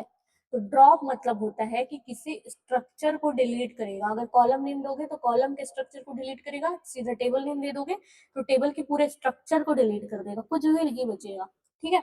उसके बाद अगर आप सिलेक्ट एक्सट्रीक फ्रॉम करके टेबल नेम रखोगे तो कुछ नहीं देखेगा, ठीक है। लेकिन डिलीट करोगे ना तो उसका स्ट्रक्चर बस रह जाएगा, ठीक है। अब यहाँ पर जो डेटा है ना, ये डेटा नहीं दिखेंगे आपको, केवल ये स्ट्रक्चर रह जाएगा, ये इस तरह से, ये इस तरह से, ठीक है। तो ये जो है ड्रॉप कमांड ये काम करता है ये। लेकिन जो डिलीट कमांड है वो क्या करेगा, ड्रॉप कमांड ये डिलीट है ना, अभी ये जो है ये कौन सा, ये डिलीट कमांड है, डिलीट है, जहां पर केवल स्ट्रक्चर रह गया, ये रिकॉर्ड हट गया, लेकिन ड्रॉप करोगे ना तो ये पूरा हट जाएगा, ठीक, अगर टेबल का नाम दिया हो तो कैसे लगाओगे delete, delete from student where roll number equal to 101, तो जिसका रोल नंबर 101 है उसका पूरा रिकॉर्ड डिलीट हो जाएगा, ठीक, रिकॉर्ड डिलीट हो जाएगा, मतलब इसका रोल नंबर भी हट जाएगा, इसका नाम संदीप था वो भी हट जाएगा, सिटी रायपुर था वो भी हट जाएगा, पूरा वो रिकॉर्ड डिलीट हो जाएगा, ठीक। ये था डीएमएल कमांड, इसको मैं अभी बहुत सारे एग्जांपल्स कर करके देखेंगे क्योंकि बहुत सारी क्वेरीज है ना उसके साथ चलाना पड़ेगा हमको, ठीक है। तो यहाँ पर मैंने सारा चीज बता दिया है दोस्तों, तो यहाँ से आप देख लीजिएगा। कंक्लूजन भी मैंने यहाँ बता दिया कि जब आपको डेटा रिट्रीव करना है सिलेक्ट कमांड यूज करिए, डेटा को दिखाने का काम करेगा, बस सिलेक्ट सिलेक्ट एस्ट्रिक फ्रॉम लगाओगे तो पूरा, और केवल फ्रॉम लगाओगे तो जो जो एट्रीब्यूट बोलोगे केवल वो एट्रीब्यूट दिखाएगा। इंसर्ट, जब आपको डेटा इंसर्ट करना होगा तब। अपडेट, जब भी पहले से बनी हुई डेटा में कुछ मॉडिफिकेशन करना होगा तब। डिलीट क्या करेगा, रिकॉर्ड को या डेटा को डिलीट करेगा, ठीक है। चलो, अब देखो यहाँ पर मैंने क्या किया था ना, एक टेबल बना लिया, सबसे पहले जब मैं फ्रेश टेबल बनाई तो मैं डेटा इंसर्ट नहीं करी थी, बस इस तरह से था। अब मैं इसमें क्या करूंगा, इंसर्ट करेंगे, कैसे, देखो इंसर्ट इनटू प्रोडक्ट, प्रोडक्ट क्या है, ये मेरे टेबल का नाम है ना, प्रोडक्ट जो है वो मेरे टेबल का नाम है। तो इंसर्ट इनटू प्रोडक्ट वैल्यूज करके 1 लैपटॉप, और ये मैं डाल दी, तो ये क्या हो जाएगा, पहला जो रो है यहाँ पर बन जाएगा और आएगा 1 प्रोडक्ट आईडी में, दूसरा वाला यहाँ, तीसरा वाला, तो ये नया रो जो है वो ऐड होता है। इसी में अगर आप अपडेट कमांड लिखेंगे और क्या लिखे देखो, update product set price equal to ये, और where product ID equal to 1, तो जिसकी प्रोडक्ट आईडी 1 होगी उसके प्राइस को वो क्या कर देगा, चेंज करके 45,000 कर देगा बस। तो मतलब प्रोडक्ट आईडी 1 वाले में क्या चेंज हुआ है, केवल ये। ठीक है, अब यहाँ पर आपको डिलीट करना है किसी एक रिकॉर्ड को, क्या लिख रहे हो, डिलीट फ्रॉम प्रोडक्ट। ठीक है, अब यहाँ पर क्या चीजें आपको याद रखनी है कि जब भी आप डिलीट लगाओगे आप फ्रॉम के साथ लगाओगे, जब भी इंसर्ट लगाओगे इनटू के साथ लगाओगे। ठीक है, अपडेट के साथ कुछ लगाने की जरूरत नहीं, बस आपको एक कंडीशन दे देना है। तो डिलीट फ्रॉम प्रोडक्ट वेयर, ठीक है, डिलीट फ्रॉम वेयर, और इसमें भी ना ये इसका भी एक ऑर्डर होता है, सीक्वेंस होता है कि फ्रॉम पहले लगेगा, वेयर पहले लगेगा, ये सीक्वेंस मैंने बताया नीचे। ठीक, चलो अभी ये देखो, तो delete from product where product ID equal to 1, तो प्रोडक्ट आईडी 1 वाला जो है ये पूरा रो डिलीट हो जाएगा। तो अब जैसा पहले था वैसे ही आपको मिल जाएगा, क्योंकि आपने केवल एक ही रो यहाँ पर इंसर्ट किया। ठीक है, तो इस तरह से काम होता है। अब कई बार ना, जो मैं आपको बता रही थी कि डिलीट और ड्रॉप में पूछता है कई बार, और कई बार टर्नकेट और ड्रॉप में भी पूछता है। ठीक है, और डिलीट और टर्नकेट ना लगभग एक जैसे काम करते हैं, आपको लगेगा, क्योंकि डिलीट भी क्या करता है, रो को ही डिलीट करता है, मतलब रिकॉर्ड को डिलीट करता है, रिकॉर्ड को डिलीट, और टर्नकेट भी क्या कर रहा था, रिकॉर्ड को ही तो डिलीट कर रहा था दोस्तों। जबकि ड्रॉप क्या कर रहा था ना, ड्रॉप पूरे स्ट्रक्चर को डिलीट कर रहा था। तो डिलीट, ये एक डीएमएल कमांड है, पहले तो ये डीएमएल था, बाकी ये दोनों कैसे हैं, ये दोनों डीडीएल कमांड है। तो इसका उपयोग चुनिंदा रोज को हटाने के लिए, जिन कुछ रोज को हटाएगा, ये पूरे रोज को नहीं। लेकिन टर्नकेट जो है ये डीडीएल कमांड है, और ये पूरे टेबल को एक साथ खाली कर देगा, पूरे रिकॉर्ड्स को एक साथ हटा देगा, लेकिन टेबल का स्ट्रक्चर रहेगा बस वहां। ठीक है, इस तरह से ये बस स्ट्रक्चर दिखेगा। और ड्रॉप क्या करेगा, ये भी डीडीएल कमांड है, लेकिन ये पूरे टेबल को उसके स्ट्रक्चर और डेटा समेत पूरा हटा देगा ना। अब यहाँ पर ये स्ट्रक्चर रहेगा ना ही कुछ इसमें डेटा रहेगा, कुछ भी नहीं। ठीक है, तो ये था कंपैरिजन टेबल तीनों में। तो डीएमएल तीनों देखते हैं एक्शन। पहले तो ये क्या करेगा, केवल कुछ रिकॉर्ड को हटाता है, लेकिन टर्नकेट सभी रिकॉर्ड को हटाता है, लेकिन ड्रॉप जो है ये पूरे टेबल को स्ट्रक्चर के साथ और रिकॉर्ड के साथ हटा देता है। हाँ, वेयर क्लॉज का यूज हम डिलीट के साथ करते हैं, लेकिन टर्नकेट के साथ नहीं करते हैं वेयर कमांड का यूज, ड्रॉप में भी नहीं करते, सीधा वो डिलीट कर देता है। टेबल का स्ट्रक्चर यहाँ पर सुरक्षित रहेगा, स्ट्रक्चर रहेगा, रिकॉर्ड हट जाएगा, यहाँ पर भी टेबल का स्ट्रक्चर रहेगा, रिकॉर्ड हट जाएगा, पर यहाँ पर वो टेबल का स्ट्रक्चर भी डिलीट हो जाएगा। स्पीड की अगर बात करें तो ये स्लो काम करता है, रो बाय रो काम करेगा, एक एक रो को। ये फास्ट काम करेगा, पूरे रो को एक साथ हटा देगा, और ये तो और ज्यादा फास्ट है, पूरे टेबल ही हटा दिया, ना टेबल रहा, ना रो रहा, ना कॉलम रहा, सब गए। ठीक, अब रोल बैक करना मतलब होता है कि वापस से उस डेटा को लाना। जैसे कि आप डिलीट कमांड का यूज करके ये पहला वाला जो डेटा था ना, ये पहला वाला डेटा आप डिलीट कर दिए थे, क्या ये वापस आ सकते हैं? अगर वो वापस आ सकते हैं तो उसी को बोलते हैं रोल बैक का प्रोसेस। तो डिलीट कमांड से जो डेटा गया है उसको रोल बैक करना संभव है, आप अंडो करके ये चीज कर सकते हैं। लेकिन टर्नकेट कमांड में ये जनरली संभव नहीं, पॉसिबल नहीं होता ये चीज। और ड्रॉप कमांड में तो बिल्कुल भी पॉसिबल नहीं है कि एक बार आपने डिलीट कर दिया तो वो सो डिलीट हो गया, वो वापस नहीं आने वाला। ठीक है, तो यहाँ पर हाँ, ये कमांड मैंने ऊपर लगा के दिखाया है आपको, ड्रॉप भी लगा के दिखा दिया है। तो अब कुछ क्वेश्चन देख लेते हैं। किस कमांड को चलाने के बाद टेबल डज नॉट एग्जिस्ट? हाँ भैया, टेबल नहीं है, पूरे टेबल हट गया। किस में हट जाता है? ड्रॉप में हट जाता है, आंसर सी। वेयर क्लॉज का इस्तेमाल इनमें से किसके साथ किया जाता है? तो हमने बोले हम डिलीट के साथ इसका इस्तेमाल कर सकते हैं, वेयर का, है ना। तो ये, और दूसरा टर्नकेट कमांड किस श्रेणी में? तो ये डीडीएल की कमांड में। तो इस तरह से भी पूछ सकता है कि किसके अंदर आता है, डीडीएल के अंदर।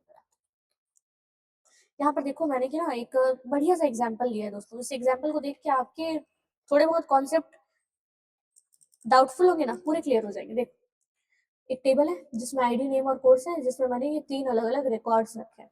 देखो, delete where ID equal to 3, मैं ऐसा करूंगी तो ये जो है ये थर्ड वाला डिलीट हो जाएगा और ये दोनों रह जाएंगे, ये मिलेगा आपको रिजल्ट। ठीक है, और जब मैं टर्न के टेबल इस तरह से लिखूंगी, टर्न के टेबल, टेबल दे दी सीधा, तो अब ये क्या होगा, ये सारे रिकॉर्ड जो है ये सारे रिकॉर्ड हो जाएंगे डिलीट, और ये केवल स्ट्रक्चर रह जाएगा जिसमें लिखेगा आईडी, नेम और कोर्स। एम्प्टी टेबल बोल सकते हो आप। तीसरा, मैं ड्रॉप टेबल लगा दी ना, तो ना ये रिकॉर्ड्स रहेंगे ना ये स्ट्रक्चर रहेगा, पूरा डिलीट हो जाएगा। ठीक है, नॉट फाउंड दिखाएगा, स्टूडेंट डज नॉट एग्जिस्ट दिखाएगा। अगर आप यहाँ पर सिलेक्ट एस्ट्रिक फ्रॉम या सो टेबल्स ऐसे कुछ करेंगे तो ये कुछ नहीं दिखाएगा। ठीक है, तो ये तीनों में मेन डिफरेंस होता है। अब यहाँ पर ऑपरेटर स्टार्ट हो गए हैं दोस्तों, तो मैं सोच रही हूँ कि ना अभी मैं कहाँ पर हूँ, मैं आपको दिखाती हूँ कितना पेज का है ये पीडीएफ, ये तो मैंने बताया ही नहीं है आपको।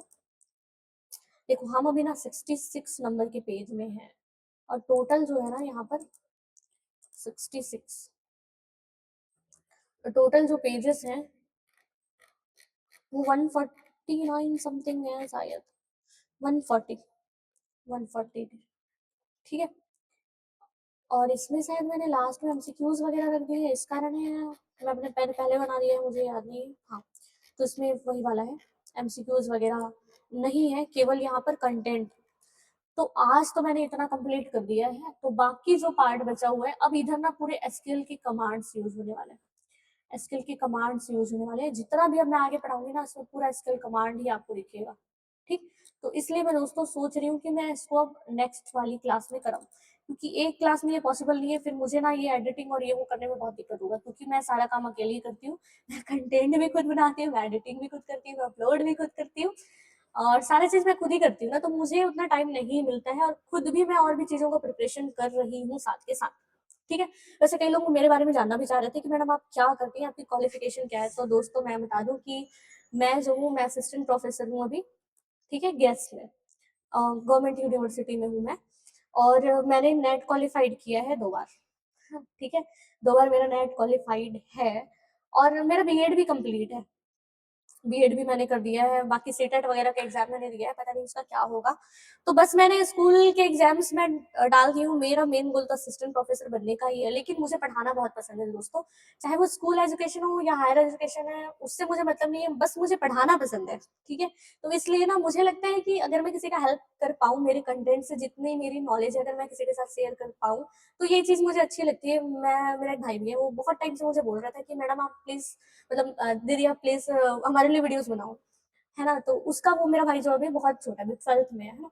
तो उसको चाहिए थे आईपी और सीएस की ये वीडियोज़, लेकिन वो इंग्लिश मीडियम वाला है ऑल्दो, लेकिन फिर भी मैंने, इंग्लिश मीडियम तो नोट्स बहुत मिल जाता है, लेकिन मैंने बाइलिंगुअल बनाया, ठीक है? अगर आप लोग बोलेंगे कि इंग्लिश मीडियम पूरे इंग्लिश वाले नोट्स बनाओ, तो मैं इंग्लिश वाले नोट्स भी आपके लिए लेके आऊँगी। आप मुझे ज़रूर से बताना कमेंट में, आपको किस तरह के नोट्स चाहिए? क्या आपको इंग्लिश वाले नोट्स चाहिए, बाइलिंगुअल नहीं चाहिए? तो मैं आपको उस तरह से भी दे सकती हूँ नोट्स, ठीक है? तो फिर मेरे चैनल को ज़रूर से सब्सक्राइब कीजिएगा, और हम मिलते रहेंगे अच्छे और बड़े ऐसे, मतलब यूज़फुल वाले मैराथन के साथ में। तब तक के लिए आप अपना ख़्याल रखिए, और अपने प्रिपरेशन को और ज़्यादा स्पीड से और अपनी मेहनत से अपने ड्रीम को अचीव करने में लग जाइए दोस्तों। क्योंकि ये समय आपका है, हो सकता है ये समय कल आपके लिए रहे, ना रहे, आप कहीं और रहें, आप चाहें प्रिपरेशन करना, लेकिन आपका वो एनवायरनमेंट, वो वक़्त ना रहे कि आप प्रिपरेशन कर पाएँ। तो अपने ख्वाब के लिए, अपने ड्रीम के लिए आप जी-जान लगा दीजिए। 2-3 चीज़ें आप सैक्रिफाइस बिल्कुल कर सकते हैं, है ना? अगर आपको कुछ बड़ा करना है, तो कुछ चीज़, बोलते हैं ना, हर अच्छी चीज़ त्याग माँगता है। तो अगर आप में वो कैपेबिलिटी है कि आप कुछ त्याग कर सकते हैं, कुछ सैक्रिफाइसेस कर सकते हैं किसी अच्छी चीज़ को अचीव करने के लिए, तो आप बिल्कुल लग जाइए दोस्तों, ठीक है? तो थोड़ी-थोड़ी चीज़ें जो जो कुछ आपको अच्छी लगती होंगी, थोड़ी दिन के लिए, बस भई 10-15 दिन तो आप किसी न किसी चीज़ को सैक्रिफाइस कर ही सकते हैं, ठीक है? तो बहुत ज़ोर-ज़ोर शोर से लग जाइए अपने प्रिपरेशन में, और जो भी डाउट होता है या कुछ भी होता है ना, आप मुझे कमेंट में बता सकते हैं। लेकिन ना इसमें पेज नंबर या समथिंग कुछ ऐसा बता दीजिएगा, नहीं तो मुझे तो समझ ही नहीं आएगा, क्योंकि मैं पेज नंबर तो यहाँ रखी नहीं हूँ, ठीक है? तो कुछ हिंट देते हुए बताइए, तो अगर लगेगा तो मैं आपको बता दूँ।